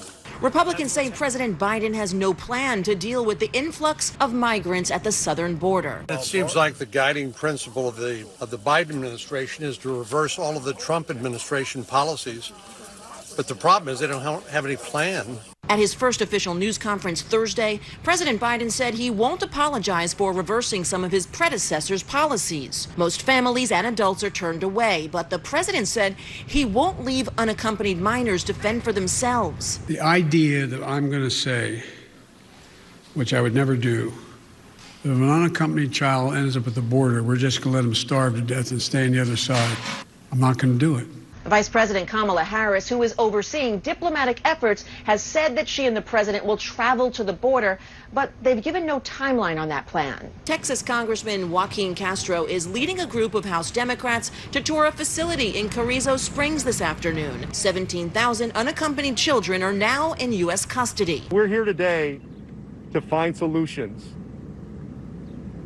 We're here today to go back to Washington and offer recommendations for how this process can be improved. The president vowed to open new facilities to cut down on overcrowding. Deborah Alfarone, Cairo 7 News. All right, there's my beautiful baby. Hi, my beautiful baby. Let's see. So nobody's calling, but that's not the point. We were going on our walk today, and I had this song stuck in my head. You know those earworm things where you can't get it out of your head? I had this song stuck in my head, and it was like an intro song. You know how the sitcoms always have, you know, believe it or not, I'm walking on air, right? So it was one of those, but it was from a cartoon show, and it was called... the cartoon is called DuckTales. You guys might know of it. It's been a long-running, very, very popular anime comic book thing. And I was watching it this morning. They were having some kind of a WWF wrestling match thing go on. I was like, what the hell is this? And but they have this theme song, and it got stuck in my head, and I kept hearing it, like after I shut off the TV, I just kept hearing it over and over again. And then we're walking, me and the dogs are walking, and I just kept hearing it over and over in my head. I'm like, oh my God, how do I make this stop? Now, normally, when that happens, there's a song that I use to get it out of my head, and it's this song. I just know like one verse of it, right? But I usually do this when I have these earworms that you just can't get out of your brain. I just just a minute. Okay, well, let's see. Hello, caller. Hello, Mott. What's up, G? What up, dude? Big Baby Z. Hey, man, it's good to hear from you. Yeah, it's good to hear from you too, man. It's been a minute. I've been very busy with my schoolwork, but I got caught up. So, you know, tonight's just kind of like my study before I take a quiz in like 2 or 3 days. Are you still doing everything online? Yeah. You know what? I'm not gonna lie to you. I used to be like, I basically flunked. I absolutely flunked a Michigan history class because I took a history class during the summer. That was real smart. But I took the online course. I hear you. I took the online course. I was like, oh, this will be great. And then I get through it all, and then I was like deathly afraid of online courses. But you know, doing it now more recently, I'm really getting used to it, and I'm really liking it. I'm probably never going to go to an actual, I don't want to go back to physical classroom. But I can just do it here in the comfort of my home and be able to. But that's because that's yeah. But how are you gonna know where? Pressure on myself. How are you gonna know where all the hot parties are, man? I go to community colleges for parties. What? Yeah. I can't believe that, man. It must be a totally different generation from when I grew up. Everybody's we're in the anti-social shut-in generation. I totally get that. I think you're probably right. That's what it is, you know. But that's all the influence of the oligarchs and all that fun stuff. They want us to be rats in cages, you know. In the apartment / bedroom / whatever the cage. Yeah, that's how I live. You know, I have I have grow tents surrounding my bed. That makes sense, though. At least you're making some money, off of your bedroom. Oh, I know. It's just for me. It's just for me. I make cookies and I give all the neighbors cookies and stuff. But well, that's really nice, yeah. I started done it at the last place because it was free electricity. My brother's like, "Why did you do that? You had a closet." I'm like, "I put half of my life into that closet, all right?" Yeah. Like I said, it takes up a lot of space. You can do it in a closet, but I have a really big lights, so it would be difficult to do that. Craig used to use this room right here when he was doing hydroponics. He used to use this room. It still has all the stuff on the ceiling, like he would have sheets hung up so he could have the seedlings, harvest every 2 months. He's like fucking OG, man. It's like not a noob, it's totally pro. Yeah, do you see those? There's it's good. I was wondering about this because I was wondering if those hooks were still in the ceiling because I was thinking I gotta find another place for my drying. I have these stackable drying things for but there's no room in my bedroom, so I'm like, oh look, there's those hooks. Good. You just sound like that guy from Jaws. I'm gonna need a bigger bedroom. So this guy, I called him, or he, let's see, I wrote him and said, hey, I'm doing this summer garden project for YouTube, and I was wondering if you guys would like to be part of it. And he's like, okay, I want to send you 2 $1,500 lights. And do you have room? Do you need another tent? And I'm like, no, dude, I don't need lights. I don't need a tent. I said, I just want some genetics, man. He's like, okay, I'm going to send you a T-shirt and a hat. And I'm going to send you, he said, okay, here's $500 credit. Go and get whatever you want off the website. So I got that going for me, which is nice.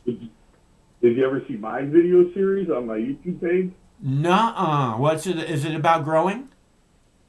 No, kind of. It's not about growing, but it could be one episode in the future. It's called Bong Rips and Book Clips, where we flip some sweet-ass pages and funk some big-ass notes. Awesome. That sounds really good. Yeah, it was a great show. I was doing it for a while there, but then I moved, and I haven't really touched it since. And I kind of regret it now. Yeah. I got 5 or 6 episodes just sitting there stacked up, ready to.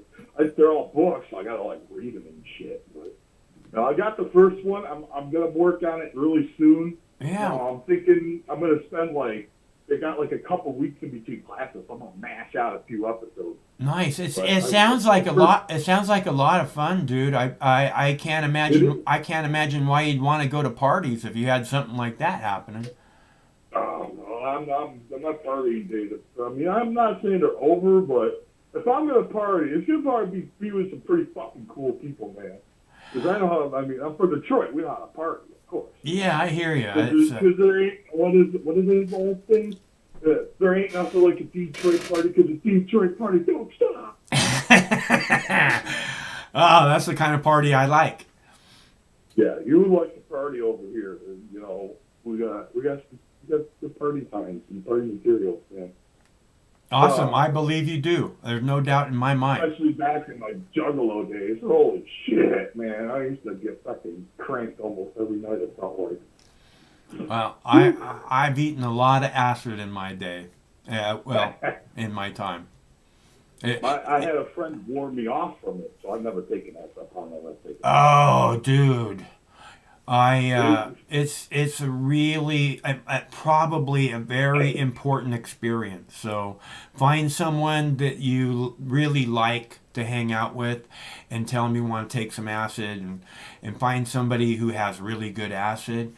I'll tell you what, it'll be amazing. It'll be amazing. I saw this, so in Japan, they just opened this Super Mario Super Mario World Land, something like that, and it's like a theme park, right? And it's all mushrooms and fucking, Super Mario guys running around, and they have like a virtual cart thing where you sit in a car, and it looks fucking like the best place to eat mushrooms in the world, dude. I know about that because I watched it a couple weeks ago because I get all these cool links. I got this augmented reality website I keep tabs on. Nice. And they were showing this video, and this guy in Japan, he's got a YouTube video that's 26 minutes long of him walking through like the beginning area of like the actual Mario Kart ride where you sit down, you get the VR glasses or whatever, and you just you're supposed to like shoot like the turtle shells at everybody. It looks really cool. And I can imagine doing shrooms with that. Oh my god. There's so many colors and like trippy shit. It would be awesome. That's totally... I love I'd go out in the middle of forest and do fucking shrooms, man. But you can tell, like, a lot of people that do anime and the video games, you can tell, like, come on, man. There are mushrooms everywhere. How can they not be doing shrooms? Yeah. Well, they can't really smoke weed because you get busted for like 20. They don't fuck around in Japan with weed, but other stuff not as much. Yeah, man. There's fucking methamphetamine all over Tokyo. Yeah, Tokyo. Yeah. They're all high strung. It's like New York over there, pretty much. Where they have to work constantly, so they have to be constantly up. That's literally how the Hitler's army ran around. They were all high on meth. That's how Blitzkrieg worked, because they're all fucked up on meth. They were taking methamphetamine. Well, a lot of, right. Well, in our Air Force, they have what they call go pills. And a lot of the Air Force pilots take the go pills because they have to fly long shifts and they need to stay alert. That's why. That makes sense. Yeah. Oh, yeah. That makes a lot of sense. Shit, man. When you're doing that, it's hard for me to be able to stay awake in a car for more than like 3 hours if I go on a road trip. So you spend more than 3 hours in a plane. Holy crap. More power to you. But that's why they call them our best and brightest, because you gotta do a lot of shit that most people don't normally do in order to operate a machinery and stuff. It's a lot of responsibility for sure. I wouldn't want to have that much responsibility. I used to tell the bus drivers in Tahoe, man. I lived in Tahoe for a couple of years. And they would go up and down fucking hills that were just covered in snow, and the thing would be full of people, and I'd just be like, man, I don't know how you do this job, I just way too much. I couldn't imagine having that kind of responsibility, Yeah, hopefully they get paid well, Yeah, hopefully. Yeah, hopefully at least hazard pay or some shit. I don't know. I hear that bus drivers don't make all that much. But you would think, you would think they'd get lots of hazard pay. I mean, their lives seem to be almost continuously in jeopardy. That just reminded me of something when I was researching when all this shit was going on during last summer. I was looking up like different income levels for different jobs, and I was looking. Okay, so all these different jobs. It's like, they have like 4 different categories based on race, like African American, Asian American, white people, and I think Arab American is the 4th category. I don't remember if they had other ones, but they like show consistently, like most of the jobs were like, okay, white people make a little bit more, white people make a little bit more. But then you go to bus driver, it's like, then black people make more at this job. So it's like the one job that black people make more money than white people as a bus driver. That's the sad part, man. Yeah, again, it's just, there's crazy people on the bus and all kinds of other stuff. Like I said, I can't imagine.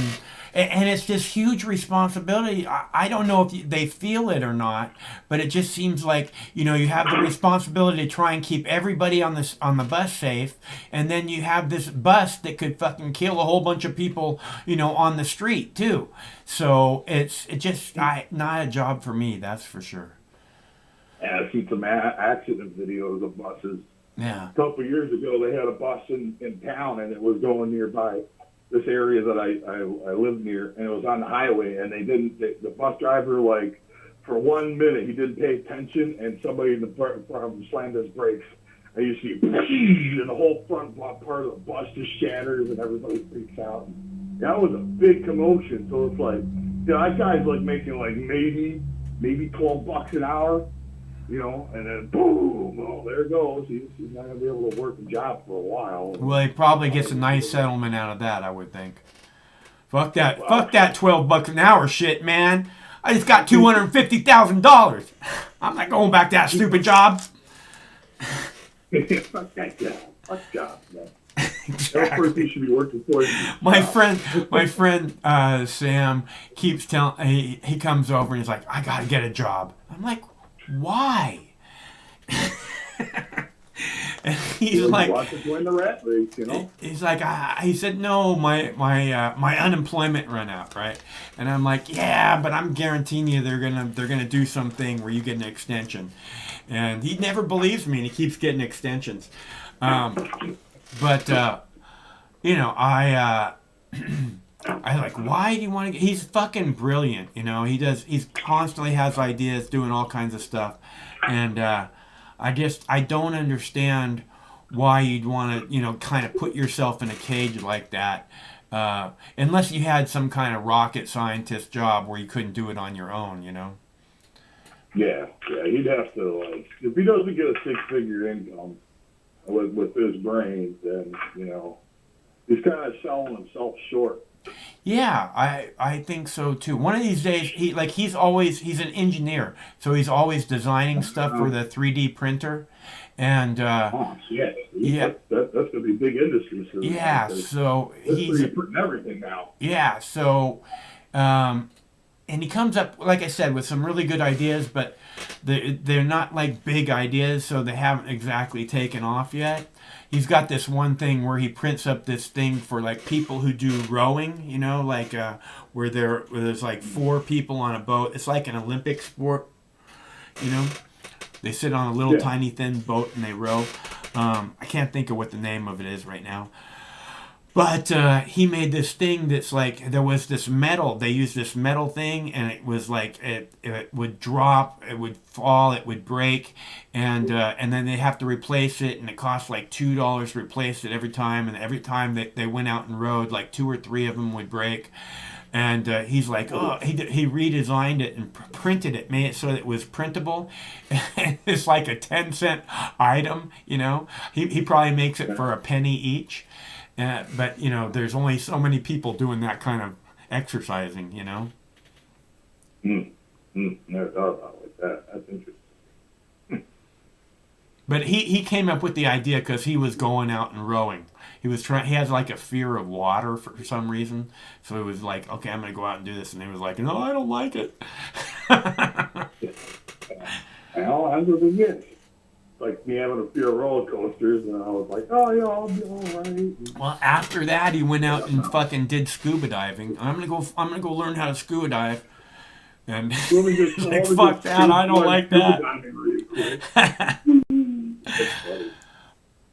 Oh man, it's a funny time, man. But that's the cool part about 3D printing. Through 3D printing, all kinds of shit now. So it's just how do they use it to build structure around it? Because you're not going to build a whole house out of a 3D printer. I understand that they have. I understand that you can. They have the ability for you to design your own car, and it needs to be all balanced and blueprinted basically. But they can build a car out of. They have printing machines that can build a car now. Yeah. Yeah. Yeah. It's interesting. I've seen the details of the technology, and that's really going to change things. It's possible. I mean, I'm waiting for the Star Trek thing, where you go up and you punch a couple buttons, and there's like a turkey, and it's all roasted perfectly. A replicator. What's that? A replicator. Yeah, man, that would be freaking awesome. Yeah, it's gonna be cool. We probably won't see that, but if we keep going down this road, the way we're headed, we're never gonna see that shit. I mean, no. We're barely just still lucky enough to be able to even act sometimes. Yeah. Some of us, not all of us, but who knows? One day we'll have replicators and giant starship things and flying around, talking to aliens with weird foreheads. That's the only type of alien there is, are aliens with weird foreheads, because it's a limited prosthetic at the time. But anyway. I wouldn't count on getting off the Earth really anytime soon. It's I see it like that South Park episode. I think we've had that discussion before, where they come, where they come down to Earth and into South Park, right?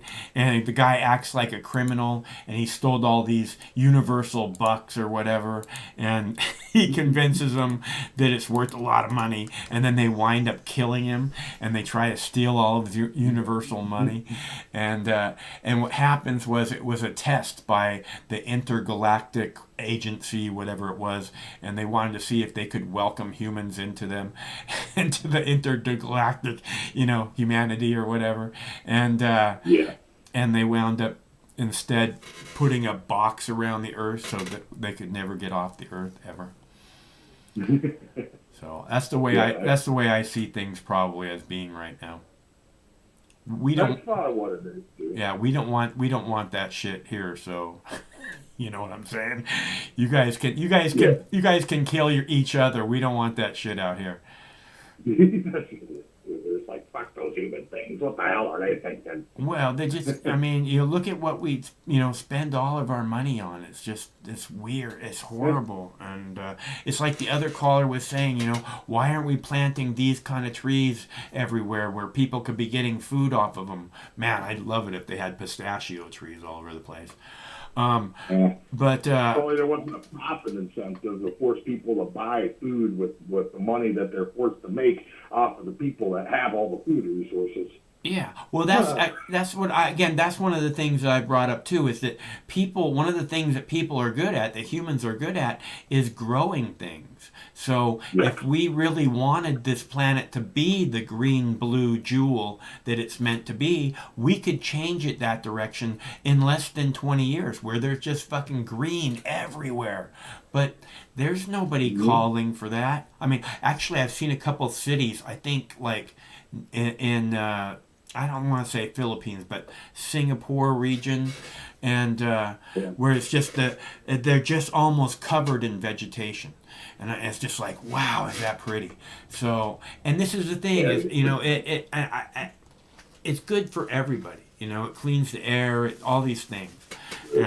So it's weird that we don't go that direction. It's like the infrastructure. We have to build a 22nd century infrastructure, something that I myself will never be able to enjoy, because it's going to take forever to make this happen. So, and I'm not long for this world, so you guys know. But again, we have to look at it that's why we have to look at it as a 22nd century infrastructure project, because we don't want to, just about the time we get finished with it to be this kind of obsolete technology. We need like the most forward-thinking thing, plan we can come up with, and we need to realize what a giant priority it needs to be, not for us, because I know you selfish bastards can't get beyond yourselves, but it's not for us, it's the people who come behind us, and that's got to be important. I mean, it can't be all about me and us. It has to be about the people coming after us too. Yeah. Sorry, I don't mean to be a bummer or anything. No. I was going to say, it does remind me of a couple of Star Trek things, because they actually did talk about, like, a lot of different things in different episodes. But I was thinking about the movie, though, the First Contact movie.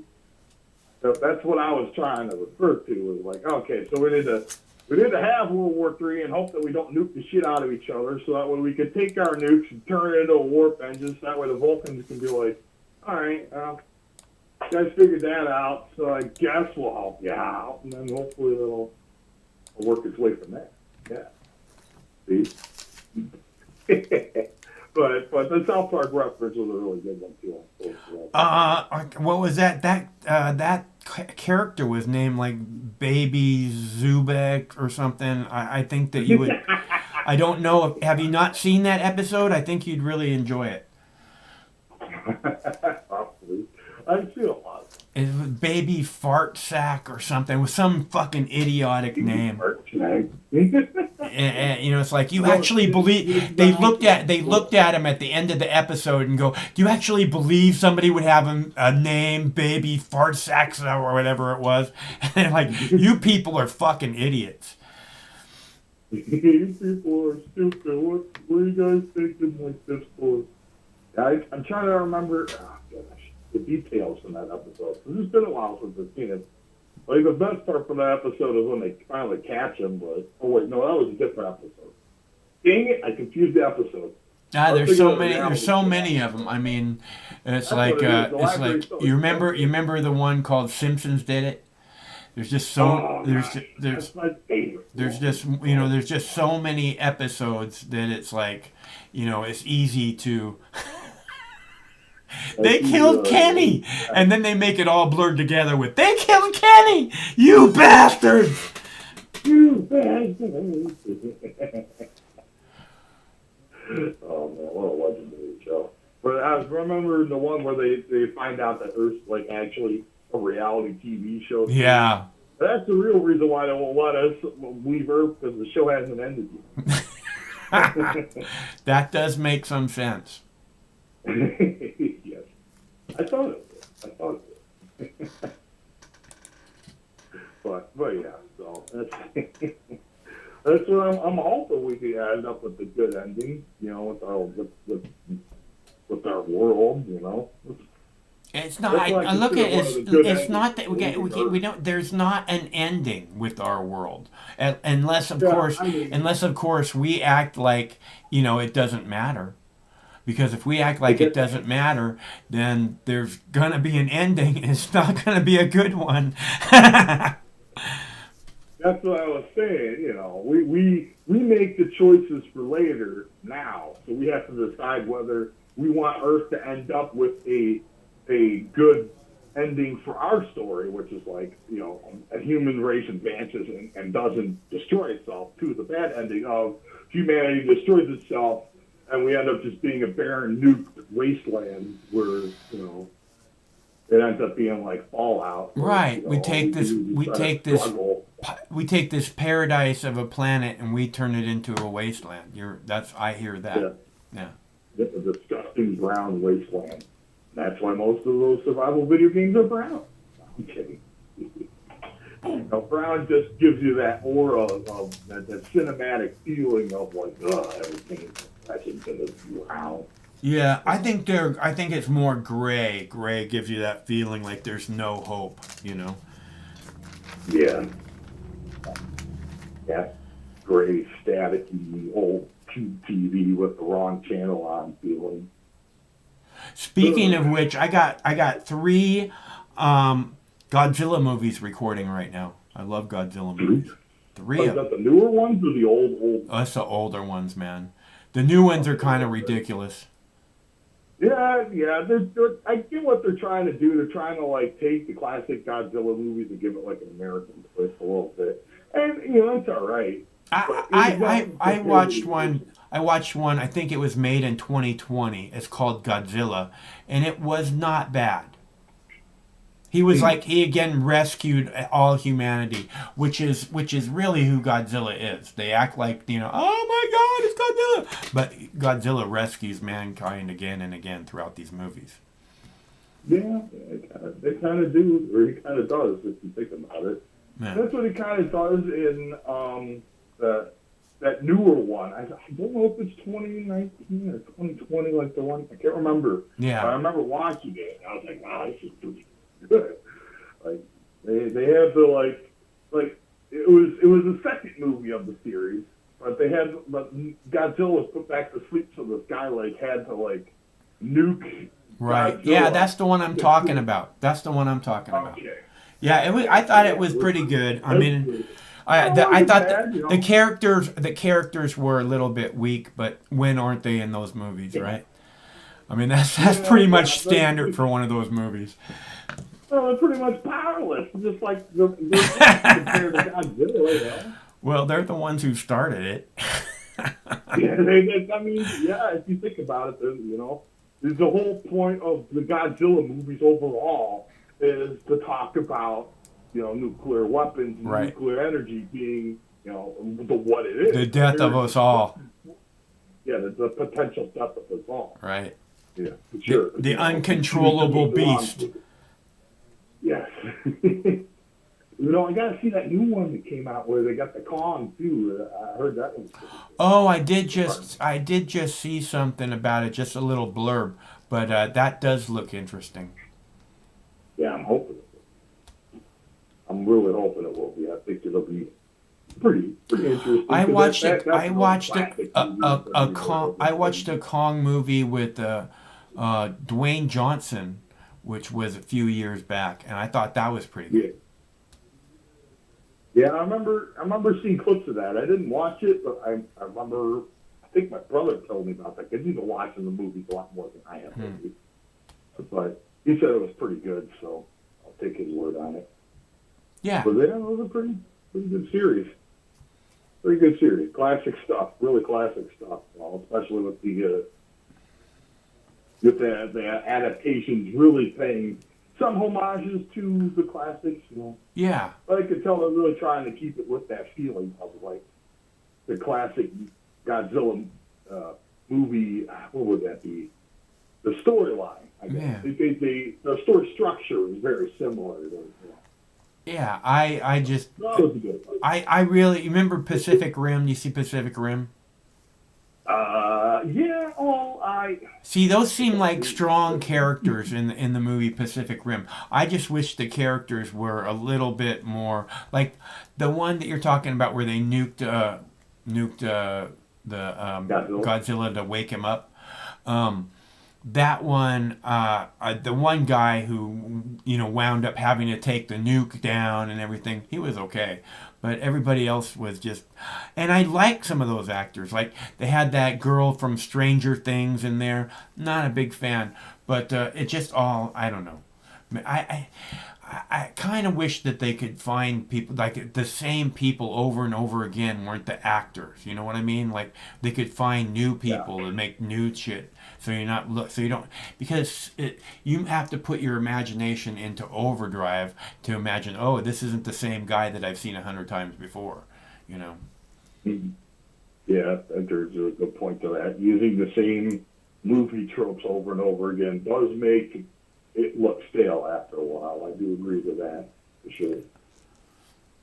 Absolutely. You got plans for the weekend?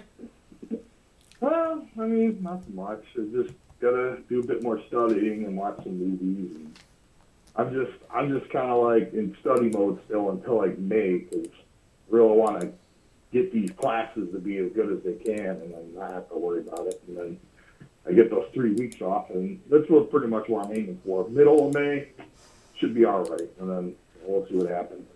Yeah, you can do it. A lot of mistakes. I'm gonna need to do it. I'm gonna get it done, but yeah. So, I'll probably let you go on. I've been talking long enough. Oh, I gotta play a couple more. I gotta play a couple more videos and then go to the airport to pick Craig up. So. Oh shit! Okay. I got limited time. There you go. What do you think about Cuomo? Cuomo?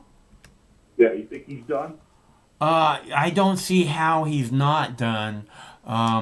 And he deserves to be done, and it's not so much because of the sexual harassment, but because of this thing where he promised he would get marijuana legalized, and the people voted for it. And from what I understand, he's the only thing that's standing in the way of it being legalized. So he's a fucking piece of shit.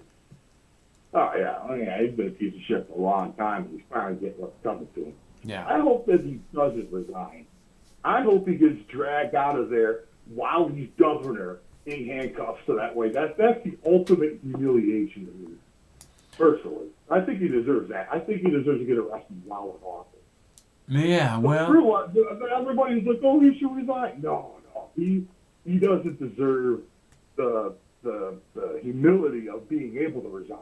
Yeah. He deserves to be arrested and while in office, because there's nothing more embarrassing than being arrested while being an elected official. That's why they always do that before they get arrested, so that way they don't have their pictures being taken. That's why I keep saying that all these members of Congress have to go to prison, because you know, I want their families to live destitute and in shame, so that the people who come behind them, like, I'm not going to do that to my family, you know.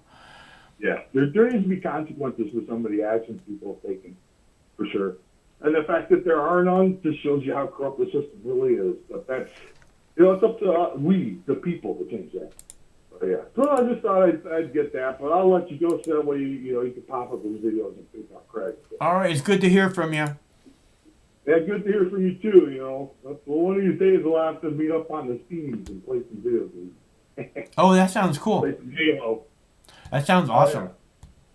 Actually, that sounds like a really cool idea. We'll do a live stream of us playing Halo one day. That'll be fun. That sounds like very interesting. I could put it on the green screen behind me. You know, fuck, man, there's nothing better than a couple of people who are high as fuck coming up with cool ideas. They can watch us take down slee stacks together. Yeah, I like that. We'll play some co-op, and then we'll play some capture the flag. That'll be fun. Right on. Drive the Warthog like I used to. Oh, man, I love that. Know my name. Oh, that reminds me. I totally forgot about the drag racing thing, damn it. I was going to talk about that, but I don't want to, you know. What is it you want to say about it? Well, I mean, since I'm from Detroit, I might as well comment a few things about it. Because drag racing in Detroit has been, like, synonymous with each other. And, you know, hopefully that place figures out a way to get people to, you know, find a way to let themselves be able to do that still. Because the big problem in Detroit is a lot of people have been doing illegal drag races over the years. You know, Telegraph Road is really notorious for that because it's just a long, straight. Yeah. You know, and the miles, and the lights are quarter miles. So you could bet the quarter mile is at the light. Yeah. So you know, so it's like people would run the lights all the time and get in really bad accidents because they're going 140, 150. Huh. So they, you know, they got people on the highway. Well, the big thing was they caught people on the highway doing it. So they're shutting down like I-94 right there, downtownish, and you know it's banging up all this traffic, causing accidents behind them while they're sitting there doing donuts in the middle of the highway. And, yeah. Oh man, the police chief was pissed. So what did he do? He used our green light system. So what they did was they got this thing called green light, which is if you own like a store or something, you can pay the city money to have them install cameras that police will watch. Well, what they did was they also had facial recognition technology in the city. I bet you they put two and two together there, used the video to find out the guy who was doing donuts, or found him like maybe a week later, off of one grainy video. Yeah. Well, so, I just, like I'm saying, I mean, my point of these videos is the newscasters are acting like this is something new, you know, with this generation. Yeah. And that's just stupidity. Yeah, well, it's probably due to them because it's from Tacoma, Washington, not Detroit. So, if anybody from Tacoma, Washington is listening, y'all need to build a place where they can legally drag them. Right, that's what they need to do. Give them an avenue to do it at a legal, like just a strip, just like, you know, old school, just like the funny cars get, just like all the other cars get, you know, just give them a strip and just let them do it. And they'll do it over there, hopefully, as long as, you know, they aren't trying to be too revolutionary. But, you know, if you get, it's like the, the old Kevin Costner movie. If you build it, they will drive. You know, that's the problem, is they don't have anywhere to do this where, you know, because there's tracks that are made to do it, but they can't get onto them, you know. So you have to make it public because they see it happening and they're not able to go participate, and they're like, I mean, when I was 16, I wanted to be a race car driver, and I was, you know, cray. So, I mean, I couldn't drive fast enough, but I did my best to try to drive it fast enough. The whole time, just sitting there, eyes screaming, I can't drive 55, just flying past people. It was AC/DC. Whole lot of Rosie. Whole lot of Rosie. Hell yeah, man. Hell yeah. That's so fucking cool, man. I told her I was going to say that was so cool. Oh, man. Oh, man. But yeah, so that's what they need. That's what it was. I remember there's an alternative reference. So it's kind of like when they got like kids that want to skateboard, you know, because everybody wants to be Tony. Well, used to wants to be Tony Hawk or whoever's the cool skateboard person now. And you know, if you don't want kids or young people skating at downtown off of the rails that you use at the county building, well, build them a skate park. They'll go ski over there. And you see that in cities. You see that in cities everywhere now. Oh yeah. Yeah. So I mean, you do the same thing with the street racing, and it'll probably work pretty well. Yeah, that's what I'm thinking. You know, you just gotta give people an avenue to experience what they want to do in an environment that doesn't hurt other people. That's the problem. I understand the need to, you know, keep other people out of that because there are bad things that happen. There are bad car accidents that come out of it, just like what we're saying. You know, I'm not happy that lady died over that stuff. You know, that's the thing. She put herself there, dude. You know that it's dangerous. Yeah. She made the decision to go there. she made the decision to get in the very front. You know, that she has an awful lot of responsibility for what happened there. Yeah, but still, it could have probably been prevented if there were legal avenues for people to do that instead of, you know, just randomly showing up like it's fucking Fast and Furious or something. And that's the problem. Again, they see nobody will go around. Well, they see these movies and they're like, "Fuck yeah, man, I can do that shit." Yeah, that's what it is. A lot of people, you know, imitate what they see on television and movies and stuff. I know I have over the years. Yeah, Facebook. I had to use TV to get out of something when I was a kid one time when we were in dare class. We were like sitting there and they had like the stuff you're supposed to about like say something nice to the person next to you.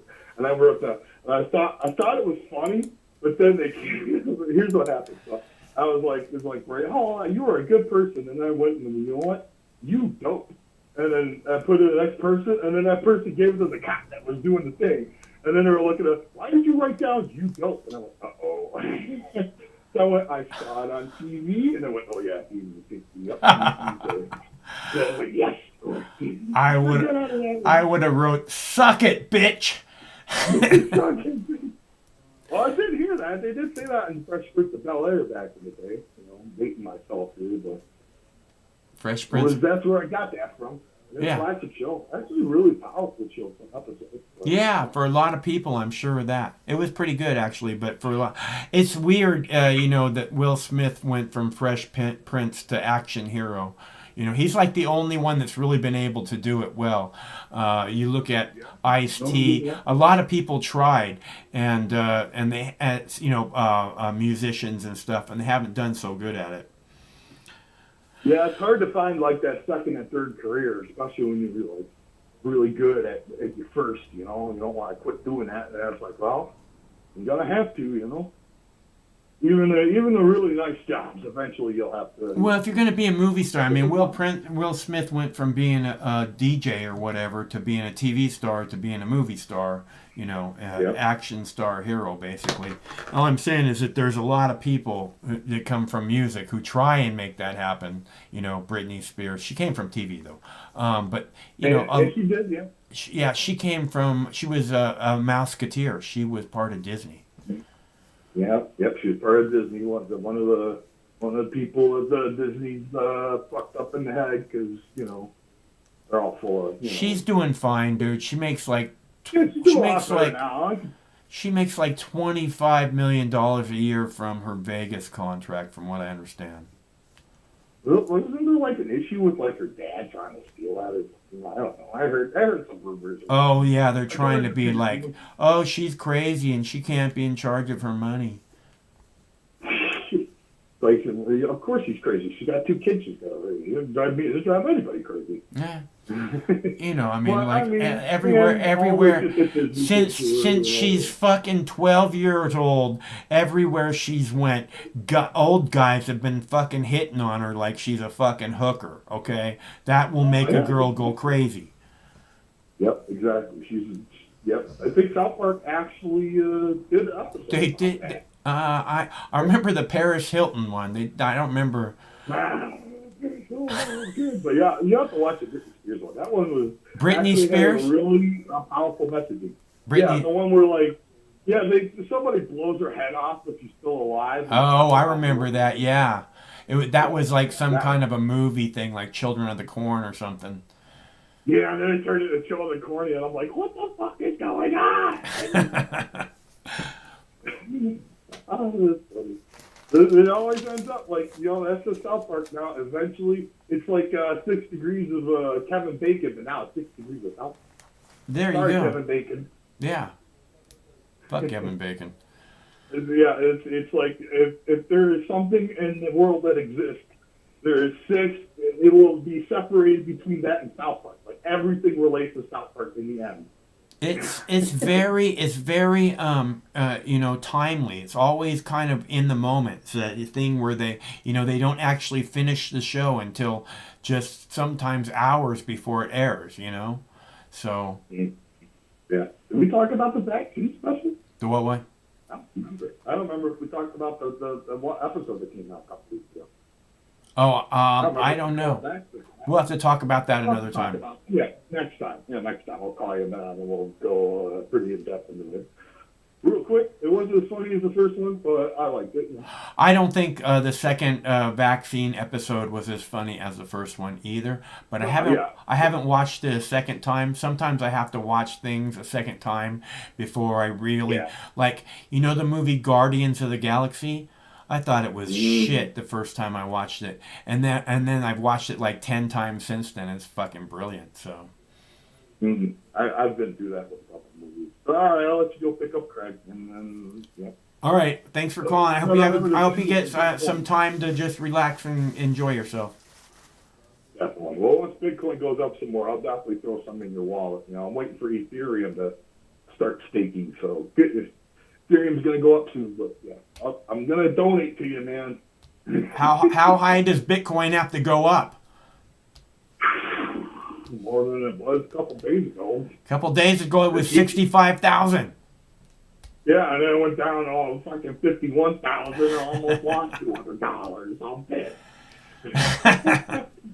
I'm telling you, people, listen to the words I'm saying. It's all about the Tron. If you're not invested in Trons, you're fucking up. I said that a week ago, and it went up 25% since then. Actually, it went up 25% in the 4 days after I said it. All right. Well, yeah, I've been missing those altcoins. I need to keep an eye on them more. I'm just kidding. I'm just playing. Yeah, there are some good altcoins. Like Nano was going up a couple days ago. So Oh man. Do you see that? Alice, Neighborhood Alice? Did you see that? Neighborhood Alice. Neighborhood Alice. It went up when I saw it. It was up 25,000%. Like in in 24 hours, it went up 25,000%. It went from 1 penny to $60 in 1 hour. Yeah, that's one of those crazy coins. It just flies up there. Man. It comes out of nowhere. I saw a fucking YouTube video that was 4 days before it did it, but I didn't see it until after it. The video was posted 4 days before it did it, and I didn't see it until like 2 days after it. I get you, man. I get you. But yeah, I'll definitely donate to you real soon. But you have a good night, okay, Mike? Hey, it's always good to hear from you, bro. Yeah, it's always good to talk to you, man. You be safe, catch you next time. All right, stay cool. Yeah, you know it. Be safe. Bye-bye. All right. Let's see. Okay, so I have a couple more videos. Let's see, but they're short ones. So if you want to call, you need to do it now. And if you'd like to make a donation and have me do a dab in your honor, time is short, people. I have to go to the airport. So now is your chance. Do you understand the words coming out of my mouth? That's a line from South Park, in case you don't know. Yes, I understand the words coming out of your mouth. I say that in the comments all the time. Do you understand the words coming out of my mouth? Yes, I understand the words coming out of your mouth. Okay, again, time is short. If you'd like to make a donation and have me do a dab in your honor, the links are right there in the chat. You can go to moxnews.com or in the text body of the video. It's easy to make it happen. Also, again, time is short. So if you want to call, now's the time to do it. 805-669-6397. It's always nice to hear from you. Like I said, it's about us having a discussion, and that's really what Mox News has always been about, is your voices, what you think. Not so much what I think. What I think is you should see this video. It's worthy of your time. That's what I think. So, and that's why I do what I do. A Seattle man is suing the city and Seattle police after he says officers violated his rights when they entered his home and handcuffed him during a welfare check. Police went to the home of Howard McKay in 2019 after someone reported his front door was open. McKay was asleep upstairs when police entered. He called 911 thinking the officers were intruders. When McKay came out of his room, cell phone still in hand, he was put in handcuffs. Down on the ground. Put your hands behind your head and spin and face away from me. Relax, relax. Shoulder problems. McKay's lawyer posted police body camera video of that incident on YouTube yesterday. The lawsuit claims Seattle Police's policies violate protections against unreasonable searches without a court order. As I said, short videos. Now's your chance. I wanted you guys to see that video about the lawsuit for the welfare check. They put the guy in handcuffs. They like started digging through his things, acting like he didn't belong in his own house, and they were there to check on him to make sure he's okay. And then they rough him up to the point of where maybe he's not okay anymore. Because, you know, he's in his house, he's relaxing, you know, boom, cops fucking bust in the door. They're like, get your hands where we can see him. Then they put you in handcuffs, you know. Do you live here? And I think this actually happens to a lot of people. So I was glad to see the lawsuit, and I wanted to show you that this is happening. That if you had a welfare check where the cops fucked with you or hurt you when they're there to help you, that you may just have a lawsuit. And again, I think this probably happens to a lot of people on welfare checks. And that's not something that's sent to you by the government. That's the fucking police, you know, coming to your house to make sure you're okay. We haven't heard from our dad for 2 weeks. You know, we're worried about him. Can you guys go and check? I was living in Maui, and my mom did that. I haven't heard from him for a month. And she called the Maui police, Lahaina, and she said, can you go and check on him? She didn't know where I lived. I kind of bounced around when I was in Maui. And she knew where I worked. So I'm working, so I was working the lunch shift. I've been a fine dining waiter until I started doing this stuff. It was a little Italian restaurant, and very good food. And I'm working there, and I'm cleaning up everything, you know, from the lunch shift. It's kind of like a one-man job. It's in Maui. Not that many people are having lunch. So anyways, I'm cleaning up, and I see these two cops walk up to the bartender, right? Like, what the fuck are the cops doing here? The bartender points at me. And I go, and they start heading my way, and I put my hands up in the air, and I say, it wasn't me, I was in Pittsburgh at the time. And the cop points at me, and he says, call your mom. So I did that right away.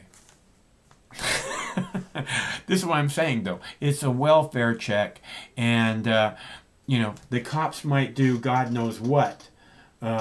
ruin this person's life, this was an old guy, scare the hell out of this person, put him in handcuffs, his heart starts beating 100 beats a minute. You know, what do you think that does to an old guy? You know? So, if they've done that to you, you should look into finding out about a lawsuit. That's all I'm saying. Because you might be able to find a lawyer who'd be happy to be on your side. And wouldn't that be cool? To sue the police and make money. That seems like a wonderful, wonderful thing to me. Let's see. Okay, and I have one more video about, I can't remember where this happened right at the moment, but it was a black guy, I'm sorry to say, an African American, who was at a party, and he got into an argument with his ex-wife, and he had kids in the car or something, and somebody called the cops because he was having an argument with his ex-wife, and the cops came and they drew their guns, and he was like, fuck it, and just starts walking away, and they shot him in the back with his kids in the car. He was like right next to his car, and he just like walking towards his driver's door, and they shot him in the back. And the cops said, and you'll hear this in this video, I feared for my life. The guy's got his back turned on him, and he's trying to get to his kids, and the cop, heavily armed, prepared to deal with whatever, gun drawn, I feared for my life. Does that make any sense to anybody? Because the cop's not being charged. And again, we gotta get rid of these killer cops, because we need to make examples of them, because they need to be held to a higher standard, because the cops who come behind them need to know you're not getting away with covering shit up no more. Otherwise, they're just going to keep doing it. They're just going to keep murdering people, acting like they can get away with it, and covering it up. So they need to be held to a higher standard. I mean, that seems obvious. So here you go. Tonight, the black man who was paralyzed after being shot in the back by a Wisconsin police officer has filed a lawsuit accusing that officer of excessive force.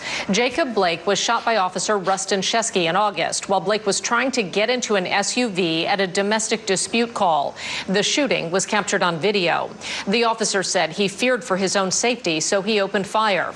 The prosecutor already announced no criminal charges will be filed against Officer Shesky. And this comes as opening statements in the Derek Chauvin trial are set to begin Monday. Chauvin is the former Minneapolis police officer accused of killing George Floyd last May. Floyd's death led to protests and violent riots across the country, including here in Seattle last summer. Chauvin is charged with second and third degree murder along with manslaughter. That trial is expected to last for several weeks. Boo Bear's gone. Let's see. So as I was saying, the cop feared for his life. That's a quote from that video. Again, a cop with a gun drawn probably has a vest on, right? You know, the guy has his back turned to him, and the cop feared for his life. So he shot him in the back, and there will be no charges. That's the America we live in. That's the comply or die police state that we live in. And again, you deserve better. Your kids deserve better. We all deserve better than that. In the land of the free. We don't want people getting shot in the back by pussy cops who feared for their life. Hold them to a higher standard. The killer cops must go to jail. Okay, I have a couple more videos, but I'm out of time. So we got no phone callers. I have more videos, but I've had, you know, and there's no donations. So, I'm sorry, there's no more donations than the wonderful people who donated earlier. So that means, let's see, I have a couple videos, but I got to go to the airport and pick Craig up. So, I wanted to tell you also that I was talking about how this seed bank gave me a $500 credit to go pick out whatever genetics I want, that kind of stuff. And It's called Nuke Heads. Very nice people. They're making me a custom box that says Mox News on it for the seeds. But they said that they asked me if I want to be in High Times magazine. I said, what? And they said that they have a pretty good relationship with the people at High Times magazine. They place an ad regularly in High Times magazine. And they said that High Times is looking for YouTubers that are gardening, that are cannabis gardeners. And I was like, well, that does sound kind of interesting. So I got that going for me, which is nice. Anyways, thanks so much for tuning in. We do this every Monday through Friday at 7 p.m. Pacific time, which means we'll be back on Monday. Same Mox time, same Mox channel. And I hope we see you there, because it's always better when you're here. So, thanks so much for tuning in. Stay cool. One of these days, this war is gonna end. Stay cool till then. Sometimes life can be a little overwhelming. Sometimes the weight of the world can be too much to bear. Sometimes you need to stop worrying and take a deep breath. Sometimes you need cannabis. Introducing Brightside, high-quality cannabis delivered right to your door. Brightside offers an extensive menu of strains and products to meet your needs. Choose the experience you want, and we'll send you the dankest herb, the real sticky icky, some top-shelf marijuana. If you like what we send you, keep the whole jar. We'll even include some nugs for you to blaze. As part of Discovery, you'll get to try new strains and products. Side effects may include euphoria, increased appetite, uncontrollable giggles, elevated sensitivity to musical dopeness, and reduced anxiety. Tetrahydrocannabinol may also induce feelings of existential well-being and relentless optimism. With a Brightside subscription, you can get it once a month, once a week, or whenever you want, all at a price you'll like. And yes, this is a real company. Do you know who I am? You're the wizard. Ask your doctor if cannabis is right for you.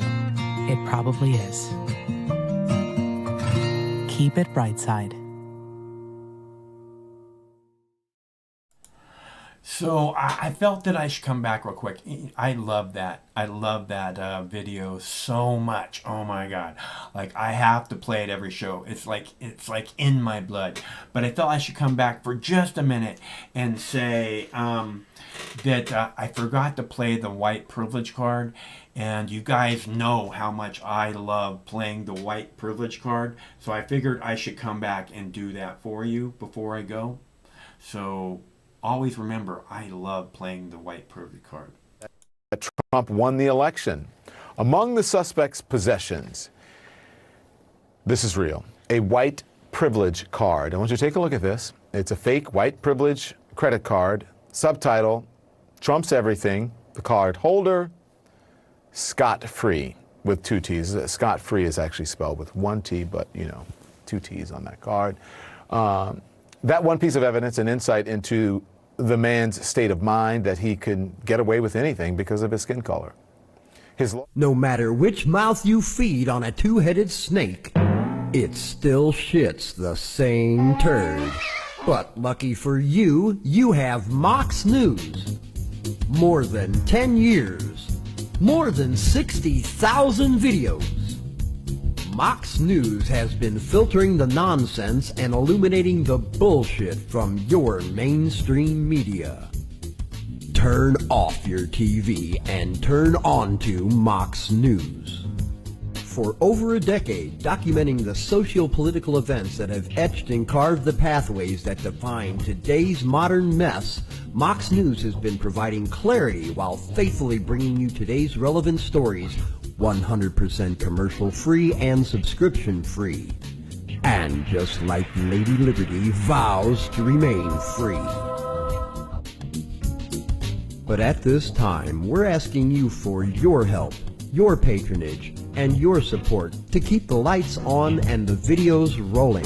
For less than 17 cents per day, you can become a basic subscriber, knowing that your donation is truly making a difference that will help continue bringing the news stories that make a difference in your life. Turn on, tune in, and drop a couple dimes today by clicking the link below or visiting moxnews.com and show your support at any level. From a single one-time donation or dedicated monthly subscriber, do it now in less than 2 minutes. All donations are safe, securely processed, and verified using PayPal, Visa, MasterCard, American Express, or Discover Card. As always, we're sure you'll find something of interest each and every day.